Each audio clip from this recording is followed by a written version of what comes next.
What if I told you everything you thought you knew about space is wrong? For centuries, we believed the universe was still, quiet, and unchanging. But what if I told you it's actually growing, stretching, and expanding at incredible speeds right now? And here's the craziest part. The discovery that changed everything started with a simple mistake. Today, we're diving into one of the most mind-blowing discoveries in science history, how we learned that our universe is constantly expanding. This isn't just some boring science fact. It completely flipped our understanding of reality on its head. I'm going to show you how a few curious scientists, some weird observations, and a lot of stubborn determination led to a discovery so big that it changed how we see our place in the cosmos forever. Picture this. It's the early 1900s, and even the smartest scientists believed the universe was static. They thought space was fixed, that galaxies hung in the same positions forever, and that the whole thing had always looked pretty much like it does now. This idea made sense to them. After all, when you look up at the night sky, the stars don't seem to be moving around, do they? This belief was so strong that when Albert Einstein first developed his theory of general relativity, he noticed his equations suggested the universe should be either expanding or contracting. But he couldn't accept this. It went against everything everyone knew to be true. So what did he do? He actually added a fake number to his equations, something he called the cosmological constant, just to force the math to show a static universe. That's how sure everyone was that the universe wasn't moving. The problem was that this static universe idea created a huge puzzle. If the universe wasn't moving, how did it begin? Why hadn't gravity pulled everything together into one big clump? And most confusing of all, why were there all these fuzzy patches in the night sky that didn't seem to behave like regular stars? These questions bothered astronomers for years. They had telescopes getting better and better, showing more details of these mysterious fuzzy patches, but they couldn't figure out what they were looking at. Some thought they were clouds of gas within our own galaxy. Others thought they might be entire other galaxies, but that seemed impossible, because the universe was supposed to be static and finite. The challenge was clear.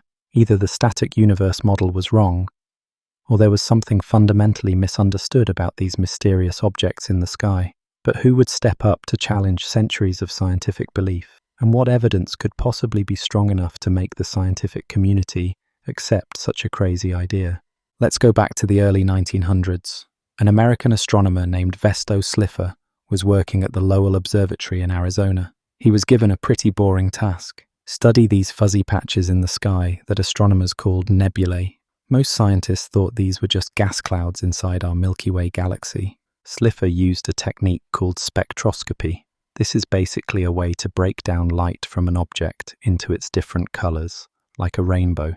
By studying these rainbows of light, scientists can learn all sorts of things about distant objects: what they're made of, how hot they are, and whether they're moving toward or away from us. When Slipher looked at the light from these nebulae, he noticed something strange.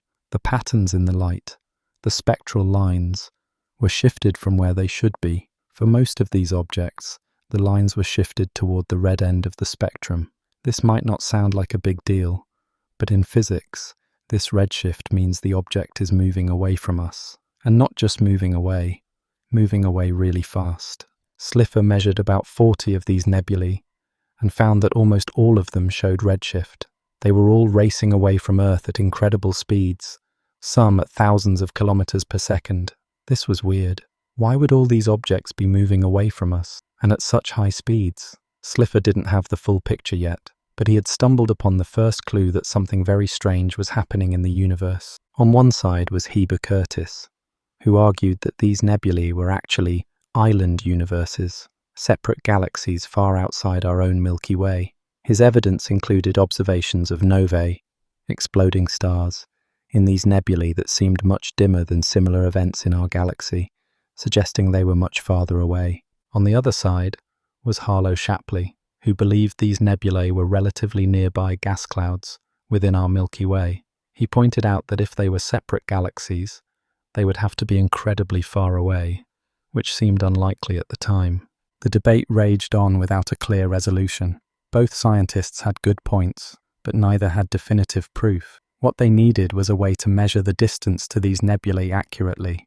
If they could determine how far away they were, they could settle the argument once and for all. Enter Edwin Hubble. You've probably heard of the Hubble Space Telescope, named after this guy. Hubble was working at the Mount Wilson Observatory in California, which had the most powerful telescope in the world at that time. Hubble was determined to figure out what these nebulae really were. In 1923, Hubble was observing a nebula known as Andromeda, what we now call the Andromeda Galaxy. He noticed a particular star that brightened and dimmed in a regular pattern. This was a Cepheid variable star, a special type of star that astronomers had learned could be used to measure distance. Here's how it works. Cepheid variable stars pulse in brightness in a very predictable way. The longer it takes for the star to go from bright to dim and back again, the more luminous the star is. By measuring how long the pulsing cycle takes, astronomers can determine how bright the star truly is. Then, by comparing that to how bright the star appears from Earth, they can calculate how far away it is. When Hubble did this calculation for the Cepheid variable he found in Andromeda, he got a shocking result. The Andromeda Nebula was nearly 1 million light-years away. That was far beyond the known edges of our Milky Way galaxy. This meant Andromeda wasn't a gas cloud in our galaxy. It was an entirely separate galaxy, with billions of its own stars. This discovery was huge. It proved that the universe was much, much bigger than anyone had imagined. Our Milky Way was just one of many galaxies scattered throughout space. But Hubble wasn't done yet. He wanted to understand what all these galaxies were doing. Hubble started measuring distances to more galaxies using Cepheid variables.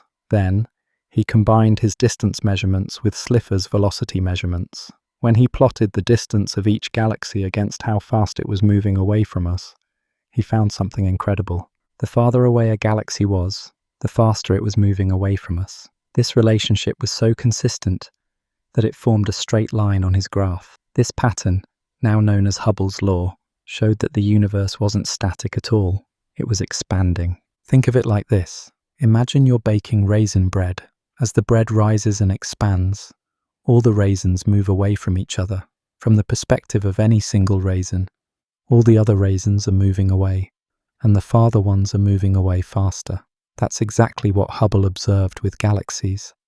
They were all moving away from each other as space itself expanded. This discovery was so revolutionary that even Einstein, who had originally added that fake number to his equations to force a static universe, had to admit he was wrong. He later called the cosmological constant his biggest blunder. But the story doesn't end there. If the universe is expanding, what does that mean for its past?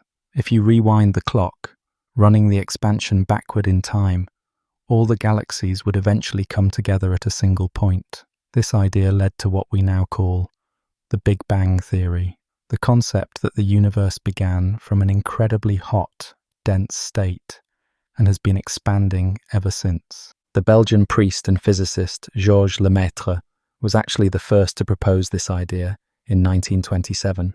He suggested that the universe began with a primeval atom that exploded and expanded into what we see today. At the time, many scientists found this idea too philosophical or even religious. But as more evidence piled up, it became harder to ignore. One of the most compelling pieces of evidence came in 1965, quite by accident. Two astronomers at Bell Labs, Arno Penzias and Robert Wilson, were working with a sensitive radio antenna when they detected a strange noise. This noise came from every direction in the sky, and it didn't change with the seasons or time of day. After eliminating all possible sources of interference, including pigeon droppings in their antenna, they realized they had discovered something extraordinary. What Penzias and Wilson had detected was the cosmic microwave background radiation, the faint afterglow of the Big Bang. This radiation is like the cooled-off remnants of the incredibly hot, dense state of the early universe. Its discovery provided strong evidence that the universe had indeed begun in a hot, explosive event and had been expanding and cooling ever since. But how fast is the universe expanding? This is a question scientists are still trying to answer precisely. The rate of expansion is known as the Hubble constant, named after Edwin Hubble. but measuring it accurately has proven surprisingly difficult. Different methods of measuring the Hubble constant have given slightly different results. Some methods involve looking at the cosmic microwave background, while others involve studying supernovae or other objects in the nearby universe. These measurements don't quite agree, and scientists aren't sure why. This discrepancy, known as the Hubble tension, could indicate that there's something wrong with our understanding of the universe. Maybe there's some new physics we haven't discovered yet, or maybe there are errors in our measurements that we haven't accounted for. Resolving this tension is one of the biggest challenges in modern cosmology. Another surprising discovery came in the late 1990s. Two teams of scientists were studying distant supernovae to measure how fast the universe's expansion was slowing down due to gravity. Everyone expected the expansion to be slowing, but what they found was the exact opposite. The universe's expansion wasn't slowing down, it was speeding up. This was completely unexpected and suggested that there was some mysterious force pushing the universe apart, working against gravity. Scientists called this force dark energy, and it's still one of the biggest mysteries in physics today. Dark energy makes up about 68% of the universe, but we have almost no idea what it actually is. We know it's causing the universe's expansion to accelerate, but beyond that, it's a puzzle. Some scientists think it might be related to the energy of empty space itself, while others suggest it could be a sign that our understanding of gravity needs to be modified. The most mind-bending part of this story is what the expanding universe means for us and our future. If the universe is expanding, and that expansion is accelerating, what does that mean for the ultimate fate of everything? Scientists have proposed several possible scenarios for the future of our expanding universe. In one scenario, called the Big Freeze, the universe continues expanding forever. Galaxies move farther and farther apart until they're so distant that we can no longer see them. Stars burn out, and the universe becomes cold, dark, and empty. In another scenario, called the Big Rip, the accelerating expansion becomes so extreme that it eventually tears apart galaxies, stars, planets, and even atoms themselves. Everything in the universe would be ripped apart by the ever-increasing expansion of space. A third possibility is the Big Crunch, where the expansion eventually reverses and the universe collapses back in on itself, potentially leading to another Big Bang. However, given the discovery of dark energy and the accelerating expansion, this scenario seems less likely now. But here's where it gets really interesting. The fact that the universe is expanding means there's a limit to what we can see and know. Because space is expanding, there are regions of the universe that are so far away that light from those regions can never reach us. They're beyond what scientists call the cosmological horizon.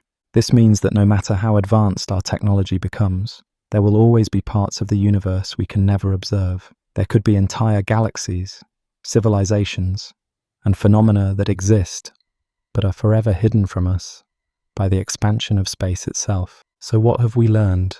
The discovery that our universe is expanding completely changed how we see our place in the cosmos. We went from believing in a small, static universe to understanding that we live in a vast, dynamic cosmos that has been growing for nearly 14 billion years. This journey of discovery started with astronomers like Vesto Slipher, noticing that galaxies seemed to be moving away from us. It continued with Edwin Hubble measuring distances to galaxies and realizing that the farther away they are, the faster they're moving.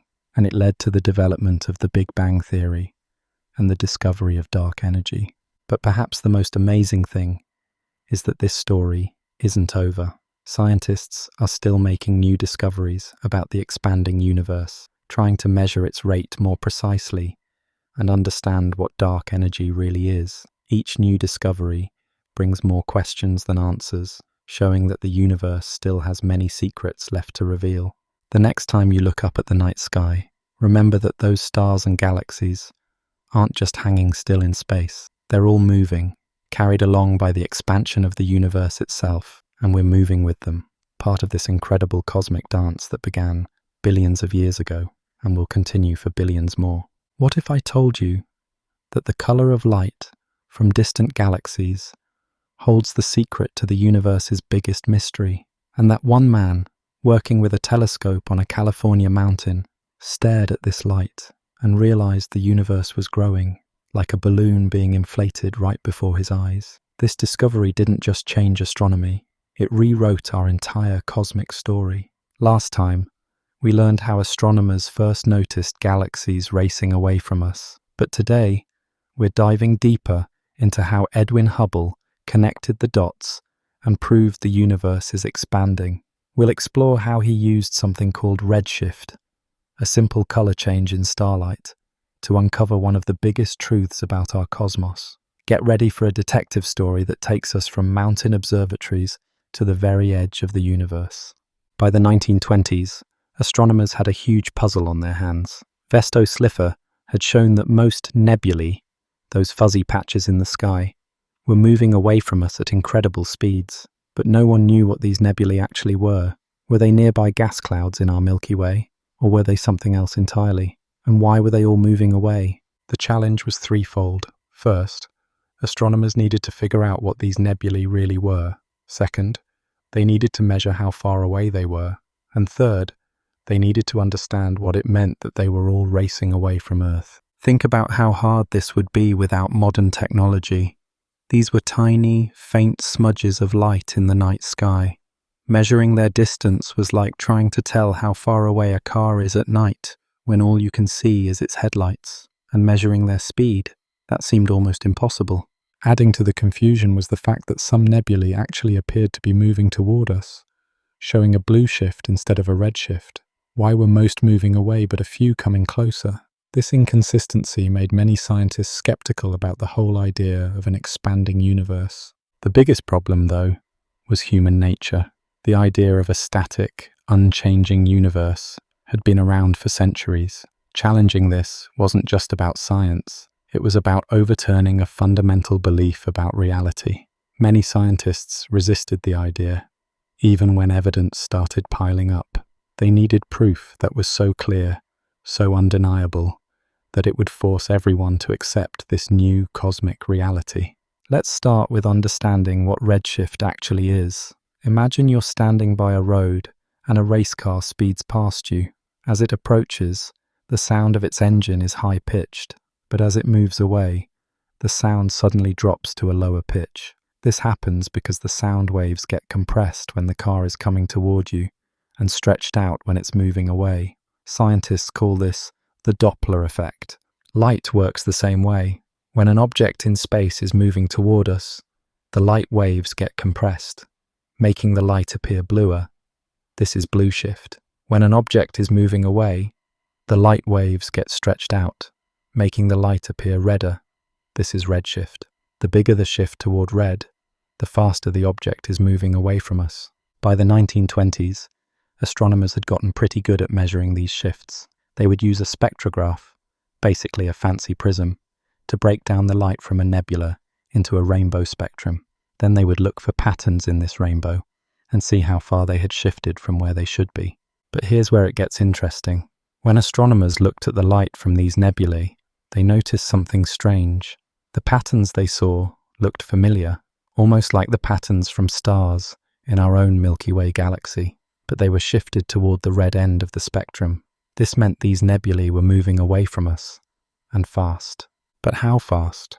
And how far away were they? Without knowing the distance, the speed measurements didn't mean much. It's like knowing a car is moving fast, but not knowing if it's on a racetrack right in front of you, or on a highway miles away. This is where Edwin Hubble enters our story. Hubble was working at the Mount Wilson Observatory in California, home to the 100-inch Hooker telescope, the most powerful telescope in the world at that time. This telescope was so big that astronomers could actually see individual stars in some of these nebulae, which was a game changer. Hubble focused his attention on a nebula called Andromeda, what we now call the Andromeda Galaxy. In 1923, he made a discovery that would change everything. He found a special type of star in Andromeda called a Cepheid variable. Cepheid variables are stars that pulse in brightness in a very regular way, like cosmic lighthouses. What makes them special is that the time it takes for them to go from bright to dim and back again is directly related to how bright they actually are. The longer the pulsing cycle, the more luminous the star. This relationship was discovered by an astronomer named Henrietta Swan Leavitt a few years earlier. She had studied Cepheid variables in the Small Magellanic Cloud, a satellite galaxy of the Milky Way, and noticed this pattern. Her work gave astronomers a cosmic yardstick, a way to measure distances to objects that were way too far away for any other method. Here's how it works. If you see a Cepheid variable that pulses over, say, 30 days, you know how bright it truly is based on Leavitt's relationship. Then you compare that to how bright it appears from Earth. The dimmer it appears, the farther away it must be. It's like seeing a 100-watt light bulb in the distance. If it looks very dim, you know it's far away. When Hubble applied this method to the Cepheid variable he found in Andromeda, he got a shocking result. Andromeda was nearly 1 million light-years away. That was incredible, because at the time, astronomers thought the entire Milky Way galaxy was only about 100,000 light-years across. This meant Andromeda wasn't inside our galaxy at all. It was a separate island universe, with billions of its own stars. Hubble had proven that the universe was much, much bigger than anyone had imagined. Our Milky Way was just one of many galaxies scattered through space. But he wasn't done yet. He wanted to understand what all these galaxies were doing. Over the next few years, Hubble measured distances to more galaxies using Cepheid variables. He also worked with a man named Milton Humason, who was an expert at measuring the redshifts of these galaxies. Humason would take long exposure photographs of galaxies through the spectrograph, sometimes exposing the same plate for several nights to collect enough light. When Hubble and Humason put their data together, they found something amazing. They plotted the distance to each galaxy against how fast it was moving away, based on its redshift. And they discovered a clear pattern. The farther away a galaxy was, the faster it was moving away from us. This relationship was so consistent that it formed a straight line on their graph. This pattern, now known as Hubble's law, showed that the universe wasn't static at all. It was expanding. Every galaxy was moving away from every other galaxy as space itself stretched out. Think of it like this. Imagine you have a balloon with dots drawn all over it. As you inflate the balloon, all the dots move away from each other. From the perspective of any single dot, all the other dots are moving away, and the farther dots are moving away faster. That's exactly what Hubble observed with galaxies. They were all moving away from each other as space expanded. Hubble published his findings in 1929 in a paper titled A Relation Between Distance and Radial Velocity Among Extragalactic Nebulae. This paper was relatively short, just a few pages, but its impact was enormous. It provided the first real evidence that the universe was expanding. But what did this mean? If the universe is expanding, what does that say about its past? If you run the clock backward, all the galaxies would eventually come together at a single point. This idea led to what we now call the Big Bang theory, the concept that the universe began from an incredibly hot, dense state and has been expanding ever since. Interestingly, Hubble himself was never fully comfortable with the idea of an expanding universe. He preferred to think of his discovery as simply showing a relationship between distance and velocity, without necessarily concluding that space itself was expanding. It took other scientists, like Georges Lemaitre and Alexander Friedman, to fully develop the implications of Hubble's discovery. But Hubble's work was the foundation. He had taken the puzzle pieces, the redshift measurements, the distance calculations, and put them together to reveal a universe in motion. His discovery showed that the cosmos wasn't eternal and unchanging, but dynamic and evolving. The implications were staggering. If the universe was expanding, it must have had a beginning. It must have been smaller, denser, and hotter in the past. And it raised profound questions about the future. Would the expansion continue forever? Would it eventually slow down and reverse? These questions are still being explored by scientists today. Hubble's discovery also had a personal impact. He became one of the most famous astronomers in the world, appearing on the cover of Time magazine in 1948. The Hubble Space Telescope, launched in 1990, was named in his honor, a fitting tribute to the man who helped us understand our place in an expanding universe. The real aha moment came when Hubble stood before his graph, showing the relationship between distance and velocity. As he looked at that straight line sloping upward, he must have felt the weight of what it meant. The universe wasn't just big, it was growing. Every moment, space itself was stretching, carrying galaxies along with it. This wasn't just a scientific discovery, it was a revelation that changed our understanding of existence itself. In that moment, looking at his simple graph, Hubble was seeing the birth of modern cosmology. So what did we learn from Hubble's discovery? By measuring distances to galaxies using Cepheid variables and combining that with redshift measurements, Hubble showed that the universe is expanding. This relationship, now called Hubble's law, revealed that the farther away a galaxy is, the faster it's moving away from us. This discovery was the foundation for the Big Bang theory and completely changed our understanding of the cosmos. It showed us that the universe isn't static and eternal, but dynamic and evolving, a place with a beginning and possibly an end. What if I told you that space itself is stretching? Not planets moving through space, but the actual fabric of the universe getting bigger every second. And here's the mind-bending part. You're stretching right now along with it. Every atom in your body is being pulled apart by this cosmic expansion.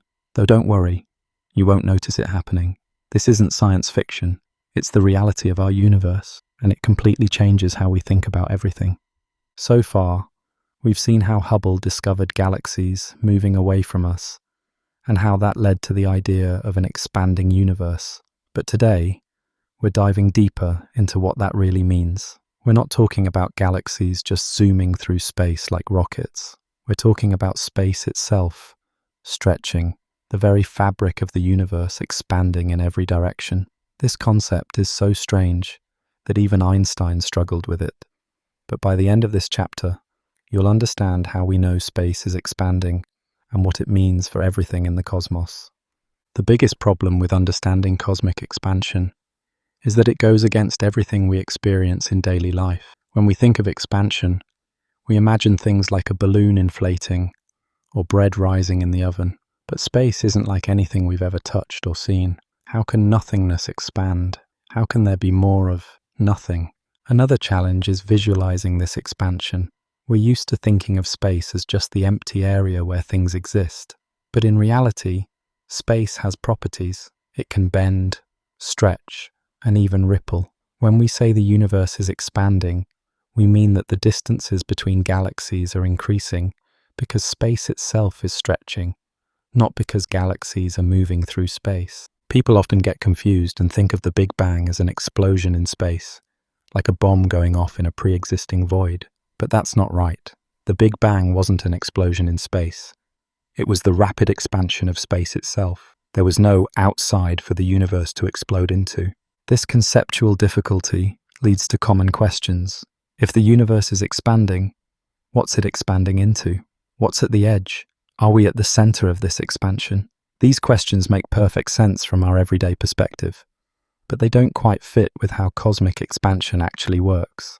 The challenge for scientists was to find ways to test this strange idea. How do you prove that space itself is stretching when you can't see, touch, or directly measure space?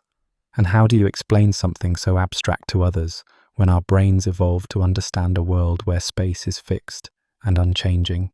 Let's start with the most famous analogy for cosmic expansion, the balloon.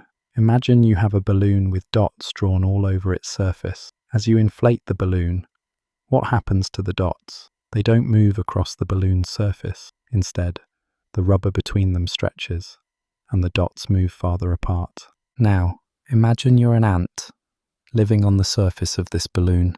From your perspective, all the other dots are moving away from you. And here's the key point. No matter which dot you're on, all the other dots appear to be moving away from you. There's no center to this expansion on the surface of the balloon. This is similar to how galaxies behave in our universe. From our perspective in the Milky Way, all other galaxies appear to be moving away from us. But if we were in a different galaxy, we would see the same thing.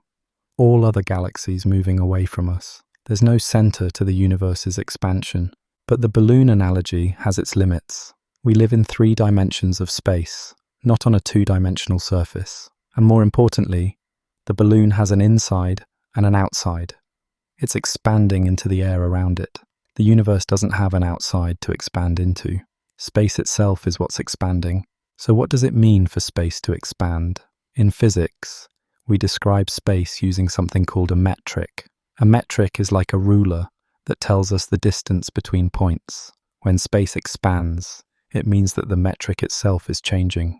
The ruler we use to measure distances is getting longer over time. Think of it like this. Imagine you have a rubber band with marks on it. If you stretch the rubber band, the distance between the marks increases. The marks themselves didn't move across the rubber band. The rubber band itself stretched. That's what's happening in cosmic expansion. The rubber band of space is stretching, making the distances between galaxies larger. But how do we know this is really happening? The redshift of galaxies that Hubble observed is one piece of evidence. But there's more. One of the most compelling pieces of evidence comes from the cosmic microwave background radiation, or CMB. Remember from our last chapter how Penzias and Wilson discovered this faint radiation coming from all directions in space. This radiation is like the afterglow of the Big Bang, the cooled-off remnants of the incredibly hot, dense state of the early universe. The CMB is incredibly uniform, but it has tiny temperature fluctuations, tiny differences in temperature from one point to another. These fluctuations are like seeds that eventually grew into the large-scale structures we see in the universe today: galaxies, galaxy clusters, and superclusters. When scientists map these fluctuations, they find a particular pattern that matches what we'd expect if the universe went through a period of rapid expansion early in its history, called inflation. This inflation would have stretched tiny quantum fluctuations in the early universe into the larger fluctuations we see in the CMB. But here's where it gets really interesting. In the 1990s, 2 teams of scientists were studying distant supernovae, exploding stars, to measure how fast the universe's expansion was slowing down due to gravity. Everyone expected the expansion to be slowing, just like a ball thrown upwards slows down as gravity pulls it back. What they found was shocking. The universe's expansion wasn't slowing down, it was speeding up. This discovery was so unexpected that the scientists themselves had trouble believing it at first. But after checking their data and methods, they had to accept what the evidence was telling them. Something was pushing the universe apart, working against gravity. Scientists called this mysterious force dark energy. Dark energy makes up about 68% of the universe, but we have almost no idea what it actually is. All we know is that it's causing the expansion of the universe to accelerate.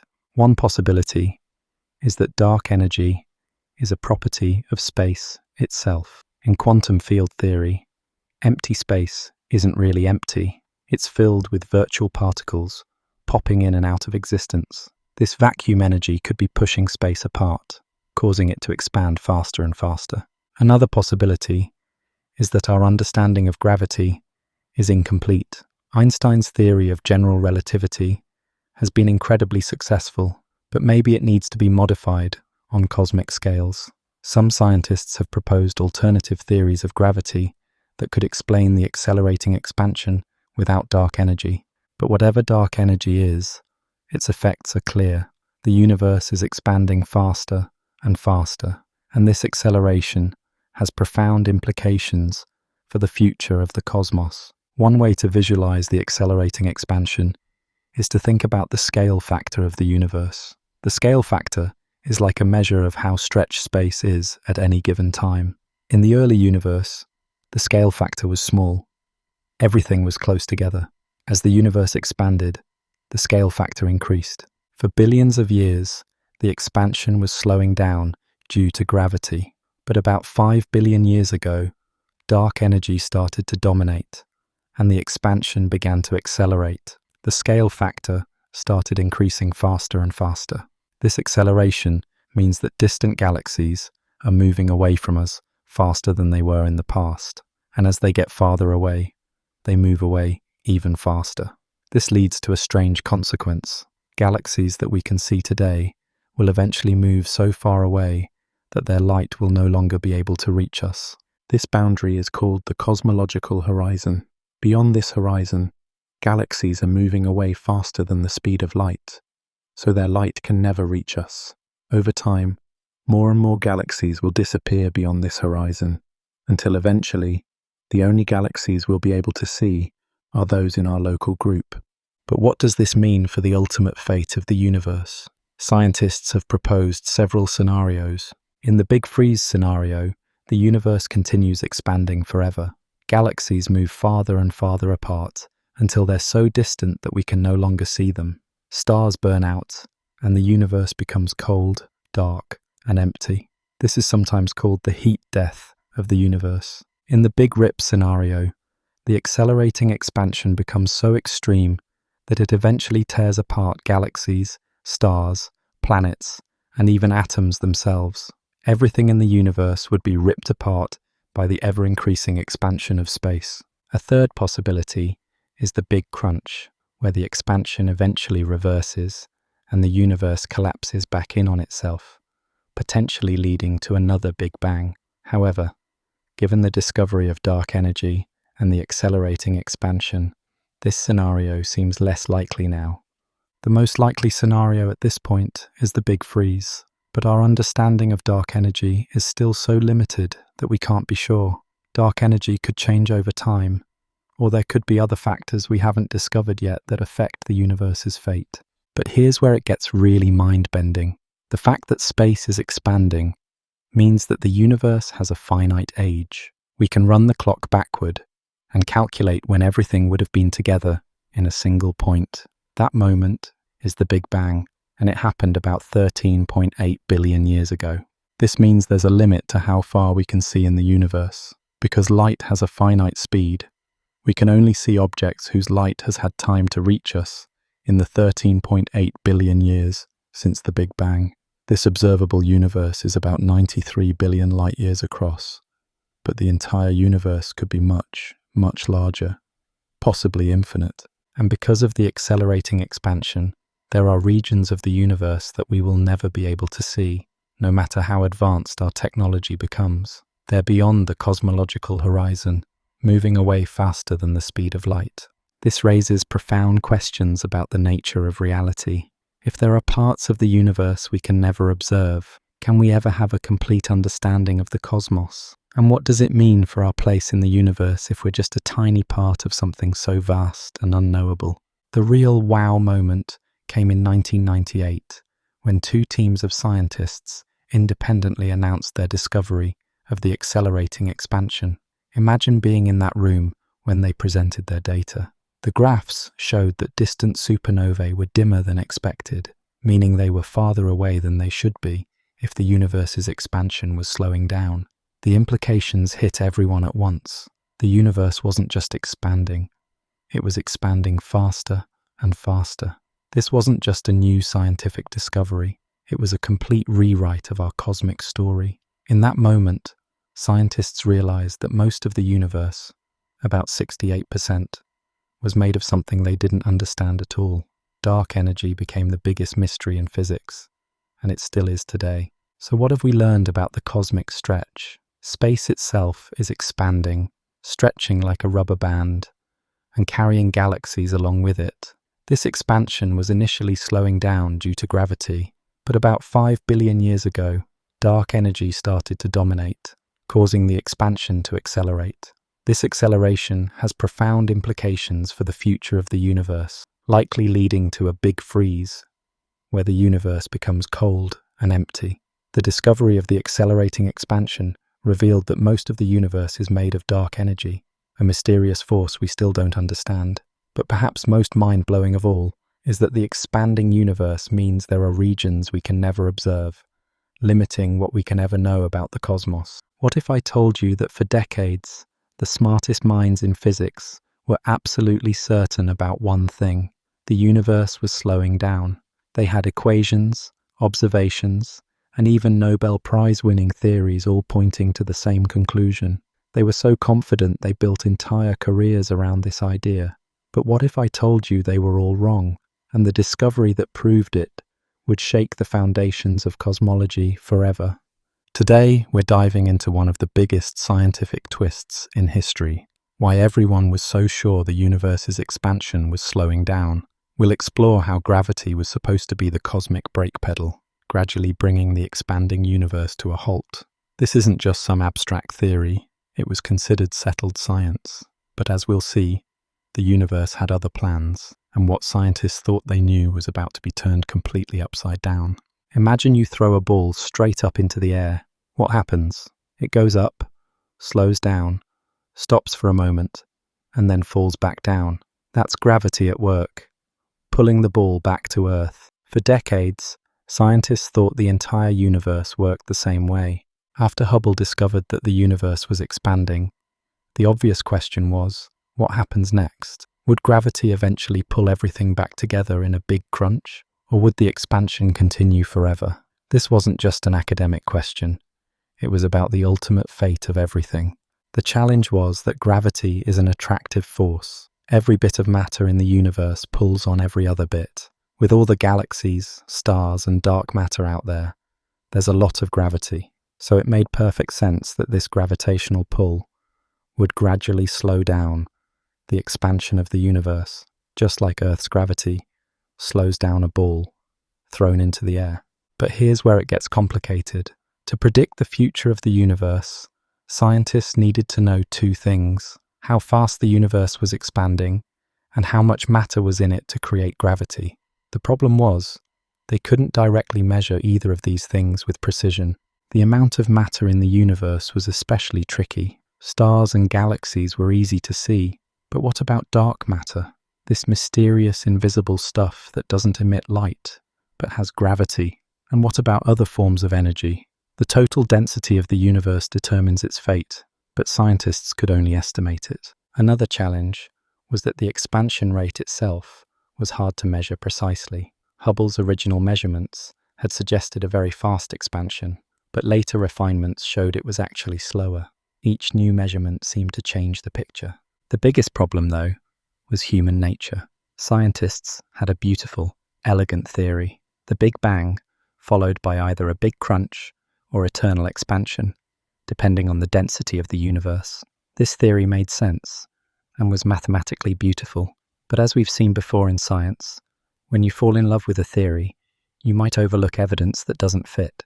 Let's start with the basics. In Einstein's theory of general relativity, gravity isn't just a force, it's the curvature of space-time caused by matter and energy. The more matter and energy in the universe, the more space-time curves, and the stronger gravity is. When scientists applied general relativity to the expanding universe, they found something fascinating. The future of the universe depends on its total density, how much matter and energy there is per unit volume. There's a critical density that acts like a cosmic tipping point. If the actual density of the universe is greater than this critical density, gravity will eventually win. The expansion will slow down, stop, and reverse. The universe will collapse back in on itself in a big crunch. This is like throwing a ball upward with just enough speed that it eventually falls back down. If the density is less than critical, the expansion will continue forever. Though it will slow down over time, the universe will keep getting bigger and colder, eventually becoming a dark, empty place. This is like throwing a ball upward with so much speed that it escapes Earth's gravity and keeps going forever. And if the density is exactly equal to the critical density, the expansion will slow down, but never quite stop.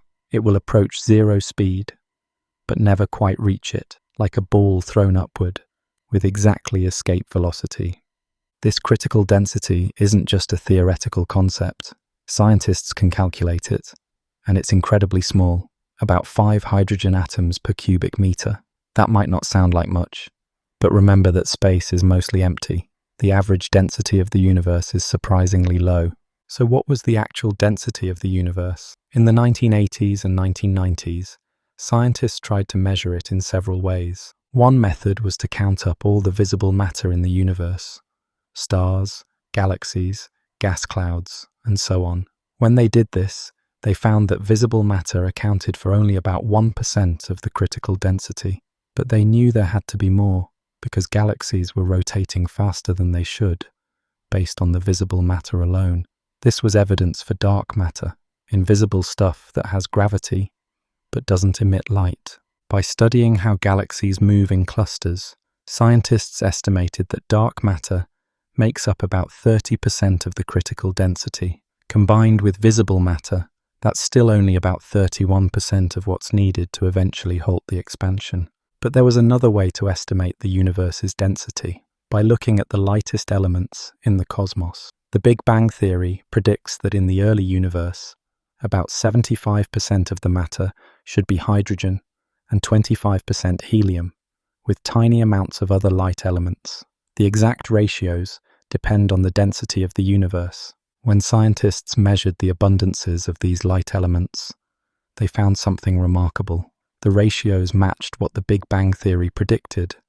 If the total density of matter, both visible and dark, was about 30% of the critical density, this was consistent with the galaxy cluster measurements. So by the mid-1990s, the evidence was pointing to a universe with about 30% of the critical density. This meant the expansion should continue forever, but it would slow down over time. The universe wouldn't collapse back in a big crunch, but it wouldn't keep expanding at a constant rate either. There was another piece of evidence that seemed to confirm this picture: the age of the universe. If the universe was expanding and slowing down, then in the past it must have been expanding faster. By running the clock backward, scientists could estimate how long it took to reach the current size of the universe. The best estimates at the time suggested the universe was about 10 to the minus 12 billion years old. This seemed reasonable, especially since the oldest stars in our galaxy were estimated to be about 12 to 14 billion years old.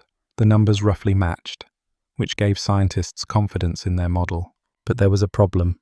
The Hubble Space Telescope was launched in 1990, and one of its primary missions was to measure the expansion rate more precisely. When the first results came in, they suggested a faster expansion rate than previous measurements. A faster expansion rate meant a younger universe, only about 8 to 10 billion years old. This was younger than some of the oldest stars in our galaxy, which was impossible. This discrepancy became known as the age crisis. How could the universe be younger than the stars in it? Something was wrong with either the expansion rate measurements, the age estimates of the oldest stars, or the model of the universe itself. Most scientists assumed the problem was with the expansion rate measurements. They thought there must be some error in the Hubble Space Telescope's observations, or in how the data was being analyzed. After all, the idea of an expanding but slowing universe made so much sense. Gravity had to be slowing it down, right? But a few scientists started to wonder if the problem was with the model itself. What if the universe wasn't slowing down as much as everyone thought? What if there was something else going on that they hadn't considered? This is where two teams of scientists entered the picture. The Supernova Cosmology Project, led by Saul Perlmutter at Lawrence Berkeley National Laboratory, and the High-Z Supernova Search Team, led by Brian Schmidt and including Adam Rees, had an ambitious plan. They would use a special type of exploding star called a Type 1a supernova to measure the expansion rate of the universe in the distant past. Type Ia supernovae are incredibly useful for cosmology because they all explode with roughly the same brightness. This makes them standard candles, objects whose intrinsic brightness is known, so their apparent brightness tells us how far away they are. By measuring how far away these supernovae are and how much their light has been redshifted, scientists can determine how fast the universe was expanding at different times in the past. The idea was simple. If the expansion was slowing down due to gravity, then distant supernovae, which we see as they were billions of years ago, should appear brighter than expected. That's because when the light left those supernovae, the universe was expanding faster than it is today, so they would be closer to us than they would be in a universe with constant expansion.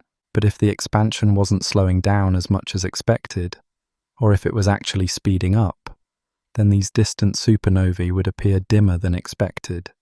By the mid-1990s, both teams were collecting data on dozens of distant supernovae. They were expecting to confirm the standard model, an expanding universe that was gradually slowing down due to gravity. They thought they were just measuring how much it was slowing down. But as the data came in, something strange started to emerge. The distant supernovae weren't brighter than expected. They were dimmer, a lot dimmer. This meant they were farther away than they should be in a universe with constant expansion. And that meant the expansion wasn't slowing down as much as everyone thought. In fact, it might not be slowing down at all. At first, the scientists thought they must have made a mistake. They checked their data, their methods, their calculations. They looked for any possible source of error, but the result kept coming back the same. The expansion wasn't slowing down as expected. By 1998, both teams had enough data to be confident in their results. They were seeing something that went against decades of scientific consensus. The universe wasn't slowing down as much as everyone thought. In fact, it might be speeding up. This was so unexpected that even the scientists who made the discovery had trouble believing it at first. How could the universe be accelerating? What force could possibly be pushing galaxies apart faster than gravity was pulling them together? But the evidence was clear. The distant supernovae were too dim, meaning they were too far away, meaning the expansion was accelerating. The universe wasn't just expanding, it was expanding faster and faster. The moment of truth came in January 1998 at a meeting of the American Astronomical Society. Saul Perlmutter stood before a room full of astronomers and presented his team's data. The graph showed the brightness of distant supernovae compared to what was expected in a slowing universe. The points fell far below the line, clear evidence that the expansion was accelerating. You could feel the tension in the room. Here was evidence that overturned decades of scientific understanding. Brian Schmidt's team presented similar results a few months later. The universe wasn't slowing down, it was speeding up. This wasn't just a new discovery, it was a revolution in our understanding of the cosmos. In that moment, scientists realized that most of the universe was made of something they didn't understand at all, something that would later be called dark energy. So what did we learn about the expectations of slowing? For decades, scientists were convinced that gravity was gradually slowing down the universe's expansion. They had good reasons to believe this. Gravity is an attractive force, and all the matter in the universe should act like a cosmic brake. Measurements of the universe's density suggested it was about 30% of what's needed to eventually halt the expansion, meaning the universe would expand forever, but at a slowing rate. But when two teams of scientists studied distant supernovae to measure this slowdown, they found the exact opposite. The expansion was accelerating. This discovery completely overturned the scientific consensus and revealed that most of the universe is made of dark energy, a mysterious force that's pushing space apart faster than gravity can pull it together. The universe wasn't slowing down, it was speeding up, and that changed everything. What if I told you that the biggest discovery in modern cosmology wasn't found in a lab or through a telescope, but in the absence of something? For years, scientists had been staring at the same data, seeing the same patterns, and completely missing the clues that were hiding in plain sight. These weren't obvious red flags or dramatic anomalies. They were tiny, almost invisible hints that something was fundamentally wrong with our understanding of the universe. And when these clues finally connected, they revealed a truth so shocking it would rewrite physics forever. Today, we're diving into the detective story of cosmology, the subtle clues that hinted our universe wasn't what it seemed. We'll explore how scientists missed these hints for decades, how they slowly pieced together the puzzle, and how they stumbled upon a mystery so profound it would force them to admit, we don't understand 95% of the universe. This isn't just about dark energy or dark matter. It's about the humbling realization that everything we thought we knew was built on a foundation of ignorance. By the late 1990s, cosmologists had what they thought was a pretty good handle on the universe. The Big Bang model explained the origin and evolution of the cosmos, Einstein's general relativity described gravity, and Hubble's discovery showed the universe was expanding. Sure, there were a few nagging questions, like what dark matter actually was, but the big picture seemed solid. But there were cracks in this foundation, tiny inconsistencies that most scientists dismissed as measurement errors or minor puzzles. These weren't the kind of problems that keep you up at night. They were the kind you shrug off and say, "We'll figure that out eventually." The challenge was that these clues were scattered across different fields of astronomy. One clue came from studying the early universe, another from galaxy formation, and yet another from the motion of stars. No single scientist saw all the pieces at once, and even if they had, they probably wouldn't have recognized their significance. Another problem was human nature. Scientists, like everyone else, suffer from confirmation bias. When you have a theory that works well, like the Big Bang model, you tend to interpret new data in ways that fit that theory. Anomalies become interesting puzzles rather than potential deal breakers. The biggest challenge, though, was that these clues were incredibly subtle. We're talking about tiny temperature differences in the cosmic microwave background, slight discrepancies in how galaxies cluster, and small deviations in the brightness of distant supernova. These weren't obvious red flags waving in your face. They were whispers, not shouts. Let's start with the first clue, the cosmic microwave background radiation, or CMB. Discovered accidentally in 1965, the CMB is the faint afterglow of the Big Bang, the cooled-off remnants of the incredibly hot, dense state of the early universe. It's like a baby photo of the cosmos when it was just 380,000 years old. When scientists first mapped the CMB, they found something remarkable. It was incredibly uniform. The temperature was almost exactly the same in every direction, about 2.7 degrees above absolute zero. This uniformity was actually a problem. How could parts of the universe that had never been in contact have the same temperature? It violated a basic principle of physics. Information can't travel faster than light. This became known as the horizon problem. It was a puzzle, but most scientists thought it would eventually be solved within the framework of the Big Bang model. Maybe there was some process they hadn't thought of that could explain the uniformity. But there was another feature of the CMB that was even more puzzling: tiny temperature fluctuations. These were differences of about 1 part in 100,000. Incredibly small, but measurable. Scientists expected these fluctuations to be random and uniform across the sky, but they weren't. The fluctuations showed patterns that were too structured, too organized to be random. It was like finding a fingerprint in a field of random noise. Most scientists dismissed this as a measurement error or an artifact of how the data was processed. After all, the fluctuations were so small, why worry about tiny patterns when the big picture looked so good? The second clue came from studying how galaxies are distributed in space. In the 1980s, astronomers began mapping the positions of thousands of galaxies in 3 dimensions. What they found was surprising. Galaxies weren't scattered randomly through space. They formed a vast cosmic web of filaments and voids. There were huge regions of space with almost no galaxies, voids, and dense filaments where galaxies clustered together. This cosmic web was beautiful, but it posed a problem. According to the Big Bang model, structures like galaxies and galaxy clusters should have formed from tiny density fluctuations in the early universe. Gravity would have slowly pulled matter into denser regions, eventually forming the structures we see today. But when scientists tried to simulate this process, they ran into trouble. To form the cosmic web we see today, the early universe needed to have had more structure than the CMB fluctuations suggested. There wasn't enough clumpiness in the early universe to explain the large-scale structures we see today. This became known as the structure formation problem. Again, most scientists thought it was a technical issue. Maybe their simulations weren't sophisticated enough, or maybe they were missing something about how galaxies form.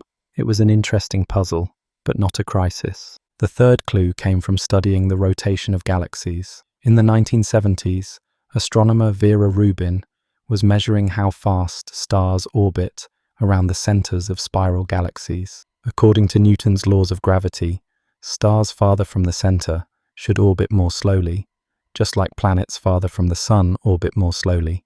But that's not what Rubin found. Stars at the edges of galaxies were orbiting just as fast as stars near the center. This was impossible unless there was some invisible mass, dark matter, providing extra gravity. Rubin's work provided strong evidence for dark matter, but it also raised a question. Where was all this dark matter?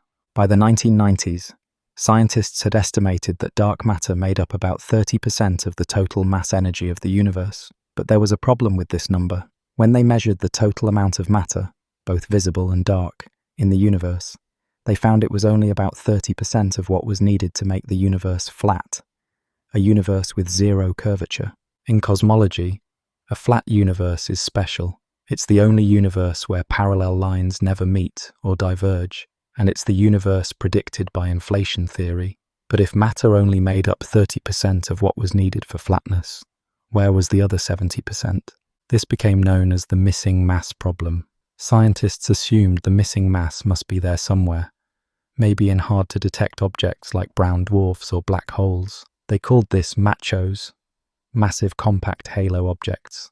But years of searching found very few MACHOS, not nearly enough to account for the missing mass. The fourth clue came from an unexpected source, the age of the universe. By the mid-1990s, the Hubble Space Telescope was measuring the expansion rate of the universe with unprecedented precision.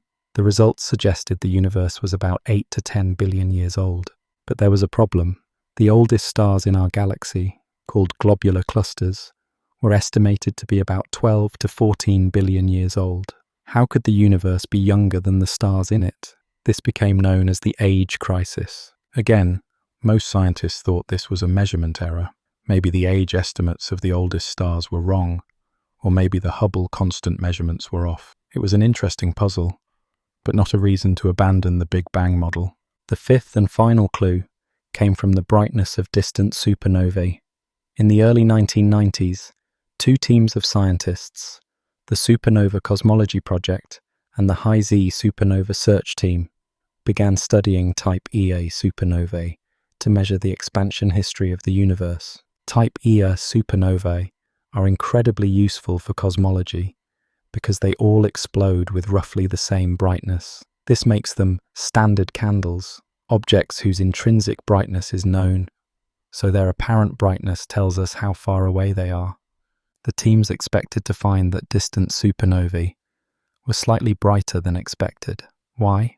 Because if the universe's expansion was slowing down due to gravity, then when the light left those supernovae billions of years ago, the universe was expanding faster than it is today. This means the supernovae would be closer to us than they would be in a universe with constant expansion, making them appear brighter. But that's not what they found. The distant supernovae were dimmer than expected, about 25% dimmer. This meant they were farther away than they should be in a universe with constant expansion. And that meant the expansion wasn't slowing down as much as everyone thought. In fact, it might be speeding up. At first, the scientists thought they must have made a mistake. They checked their data, their methods, their calculations. They looked for any possible source of error, but the result kept coming back the same. The expansion wasn't slowing down as expected. By 1998, both teams had enough data to be confident in their results. They were seeing something that went against decades of scientific consensus. The universe wasn't slowing down. It was accelerating. This discovery was so unexpected that it forced scientists to reconsider all those other puzzles they had been ignoring. What if the horizon problem, the structure formation problem, the missing mass problem, and the age crisis weren't separate puzzles at all? What if they were all clues pointing to the same thing? Scientists called this mysterious energy dark energy. And when they did the math, they found something incredible. Dark energy made up about 70% of the total mass energy of the universe. Dark matter made up another 25%. And ordinary matter, the stuff we're made of, the stuff we can see, made up only about 5%. This solved the missing mass problem.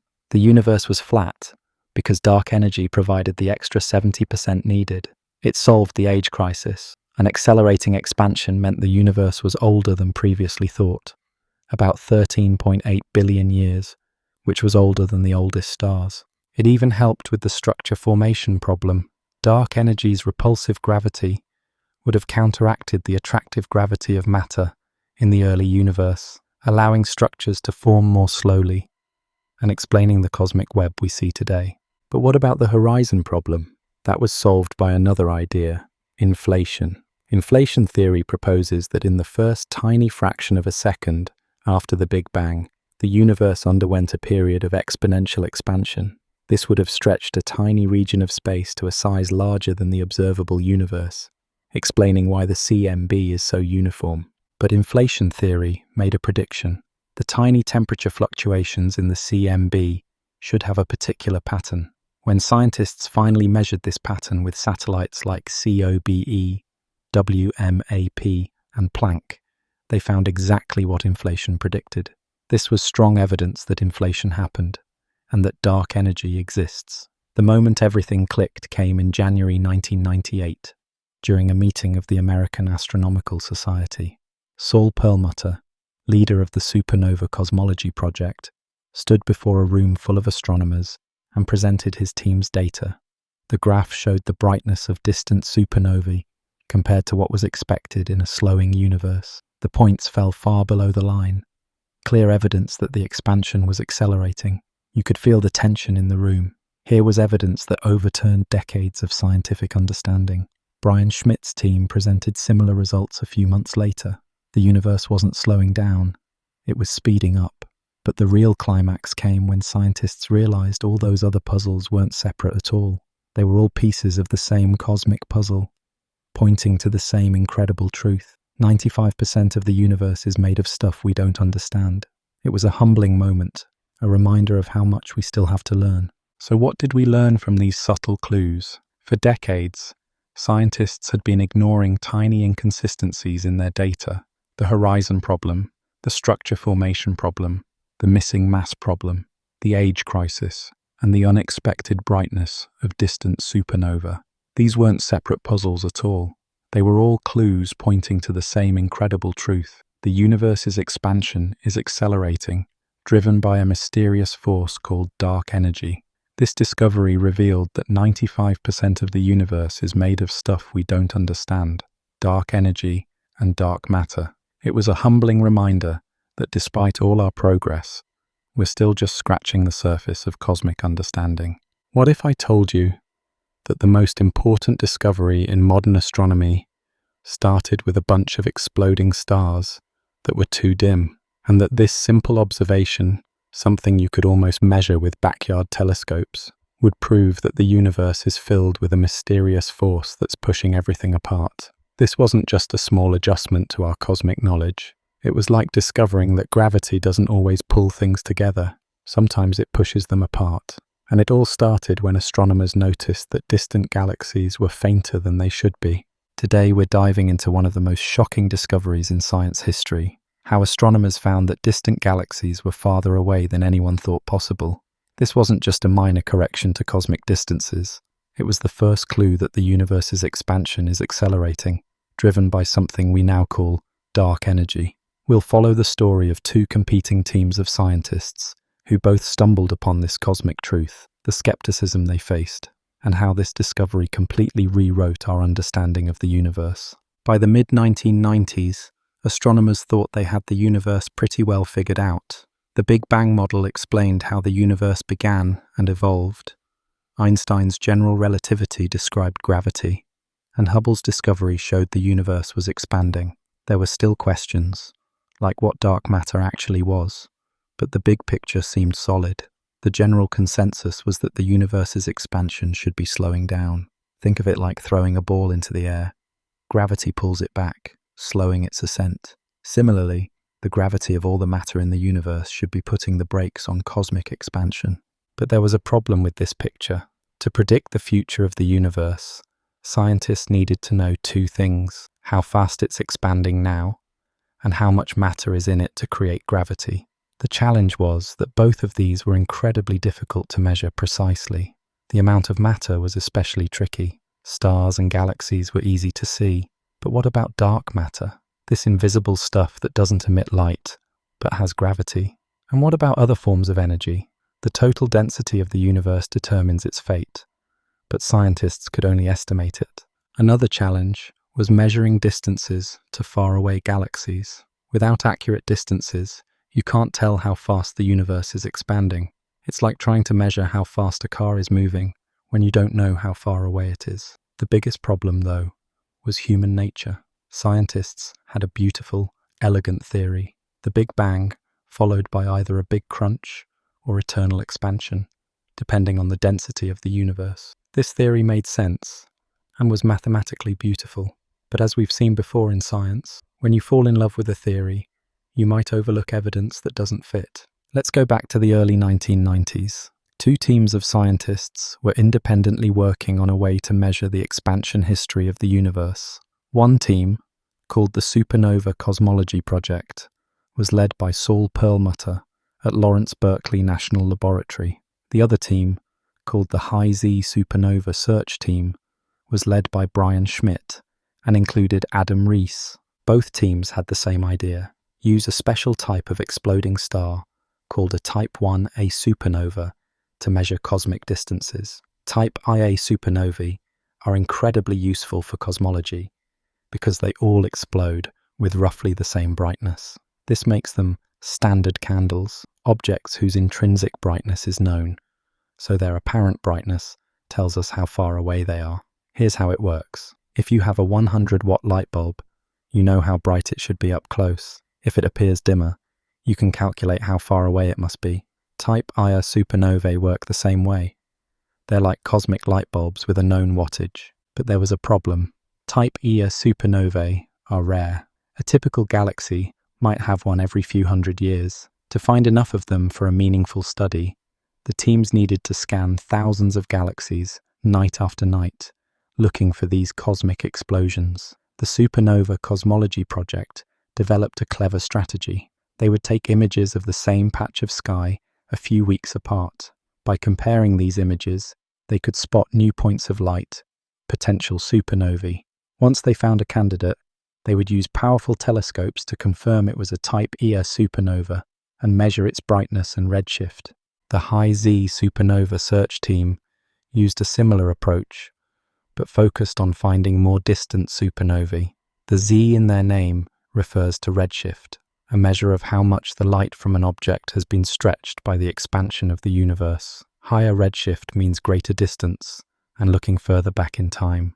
Both teams faced enormous technical challenges. They needed to observe faint objects billions of light years away, measure their brightness with incredible precision, and account for all sorts of potential errors, like dust between us and the supernova that could make it appear dimmer than it really is. By the mid-1990s, both teams were collecting data on dozens of distant supernovae.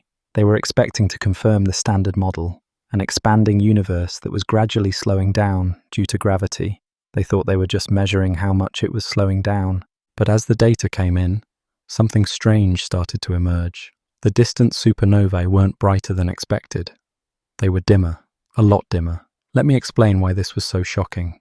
If the universe's expansion was slowing down due to gravity, then when the light left those distant supernovae billions of years ago, the universe was expanding faster than it is today. This means the supernovae would be closer to us than they would be in a universe with constant expansion, making them appear brighter. But the distant supernovae were dimmer than expected, about 25% dimmer. This meant they were farther away than they should be in a universe with constant expansion, and that meant the expansion wasn't slowing down as much as everyone thought. In fact, it might not be slowing down at all. At first, the scientists thought they must have made a mistake. They checked their data, their methods, their calculations. They looked for any possible source of error. Maybe their measurements of the supernovae's brightness were off. Maybe there was more dust between us and the supernovae than they thought. Maybe Type 1a supernovae weren't as consistent as they believed. The team spent months trying to find errors in their work. They developed more sophisticated ways to analyze their data. They looked for subtle effects they might have missed. But the result kept coming back the same. The expansion wasn't slowing down as expected. By 1997, both teams had enough data to be confident in their results. They were seeing something that went against decades of scientific consensus. The universe wasn't slowing down. It was accelerating. But how could this be? What force could possibly be pushing galaxies apart faster than gravity was pulling them together? The only explanation was that there must be some form of energy inherent to space itself, something that didn't dilute as the universe expanded. This mysterious energy would create a kind of negative pressure that pushes space apart, working against gravity. The teams called this mysterious force dark energy, and when they did the math, they found something incredible. Dark energy made up about 70% of the total mass energy of the universe. Dark matter made up another 25%. And ordinary matter, the stuff we're made of, the stuff we can see, made up only about 5%. This was a humbling realization. Despite centuries of scientific progress, we had no idea what 95% of the universe was made of. We were living in a cosmic mystery, and we didn't even know it. The moment of truth came in January 1998 at a meeting of the American Astronomical Society. Saul Perlmutter stood before a room full of astronomers and presented his team's data. The graph showed the brightness of distant supernovae compared to what was expected in a slowing universe. The points fell far below the line, clear evidence that the expansion was accelerating. You could feel the tension in the room. Here was evidence that overturned decades of scientific understanding. Perlmutter explained that his team had found dozens of distant supernovae that were dimmer than expected, meaning they were farther away, meaning the expansion was accelerating. But the real drama came a few months later, at another conference. Brian Schmidt and Adam Rees presented their team's results, and they were the same. The universe wasn't slowing down, it was speeding up. The reaction was a mix of shock, skepticism, and excitement. How could both teams, working independently, come to the same shocking conclusion? The evidence was too strong to ignore. The universe was accelerating, driven by a mysterious force called dark energy. In that moment, cosmology changed forever. The standard model of the universe was overturned, and a new mystery emerged. What is dark energy, and how does it shape the cosmos? So what did we learn from the unexpected dimness of distant galaxies? By measuring the brightness of distant supernovae, two teams of scientists discovered that the universe's expansion is accelerating, not slowing down as everyone expected. This meant that distant galaxies were farther away than predicted, and that a mysterious force called dark energy is pushing the universe apart. This discovery revealed that 95% of the universe is made of stuff we don't understand, dark energy and dark matter. It was a humbling reminder that despite all our progress, we're still just scratching the surface of cosmic understanding. Imagine standing in a room where everyone agrees the sky is blue, and then you prove it's actually red. That's what happened in 1998 when scientists discovered the universe isn't just expanding, it's speeding up. This wasn't a small adjustment to cosmic knowledge. It was like discovering that gravity doesn't always pull things together. Sometimes it pushes them apart, and it completely shattered our understanding of how the universe works. Today, we're diving into one of the most shocking moments in scientific history, when astronomers realized the universe's expansion is accelerating. We'll follow the drama, the skepticism, and the eventual acceptance of a truth so strange, it forced scientists to admit they don't understand 95% of the universe. This discovery didn't just change cosmology, it changed our entire cosmic story. By the late 1990s, scientists thought they had the universe figured out. The Big Bang explained how everything began. Einstein's general relativity described gravity, and Hubble's discovery showed the universe was expanding. The only question was, how would it end? The consensus was clear. Gravity must be slowing down the expansion. Think of it like throwing a ball into the air. Gravity pulls it back, slowing its ascent. Similarly, the gravity of all the matter in the universe should be putting the brakes on cosmic expansion. This wasn't just a guess. It was backed by solid physics. Einstein's equations showed that matter's gravity should slow the expansion. The only question was how much. Would gravity eventually win, causing the universe to collapse back in a big crunch? Or would the expansion continue forever, gradually slowing down, but never stopping? Scientists were so confident in this picture that they built entire careers around it. They developed sophisticated models of the universe, based on the assumption that expansion was slowing. They wrote textbooks, taught students, and made predictions, all based on this idea. But there was a problem. To predict the future of the universe, scientists needed to know two things: how fast it's expanding now, and how much matter is in it to create gravity. The challenge was that both of these were incredibly difficult to measure precisely. The amount of matter was especially tricky. Stars and galaxies were easy to see, but what about dark matter? This invisible stuff that doesn't emit light, but has gravity? And what about other forms of energy? The total density of the universe determines its fate, but scientists could only estimate it. Another challenge was measuring distances to faraway galaxies. Without accurate distances, you can't tell how fast the universe is expanding. It's like trying to measure how fast a car is moving when you don't know how far away it is. The biggest problem, though, was human nature. Scientists had a beautiful, elegant theory: the Big Bang followed by either a big crunch or eternal expansion, depending on the density of the universe. This theory made sense and was mathematically beautiful, but as we've seen before in science, when you fall in love with a theory, you might overlook evidence that doesn't fit.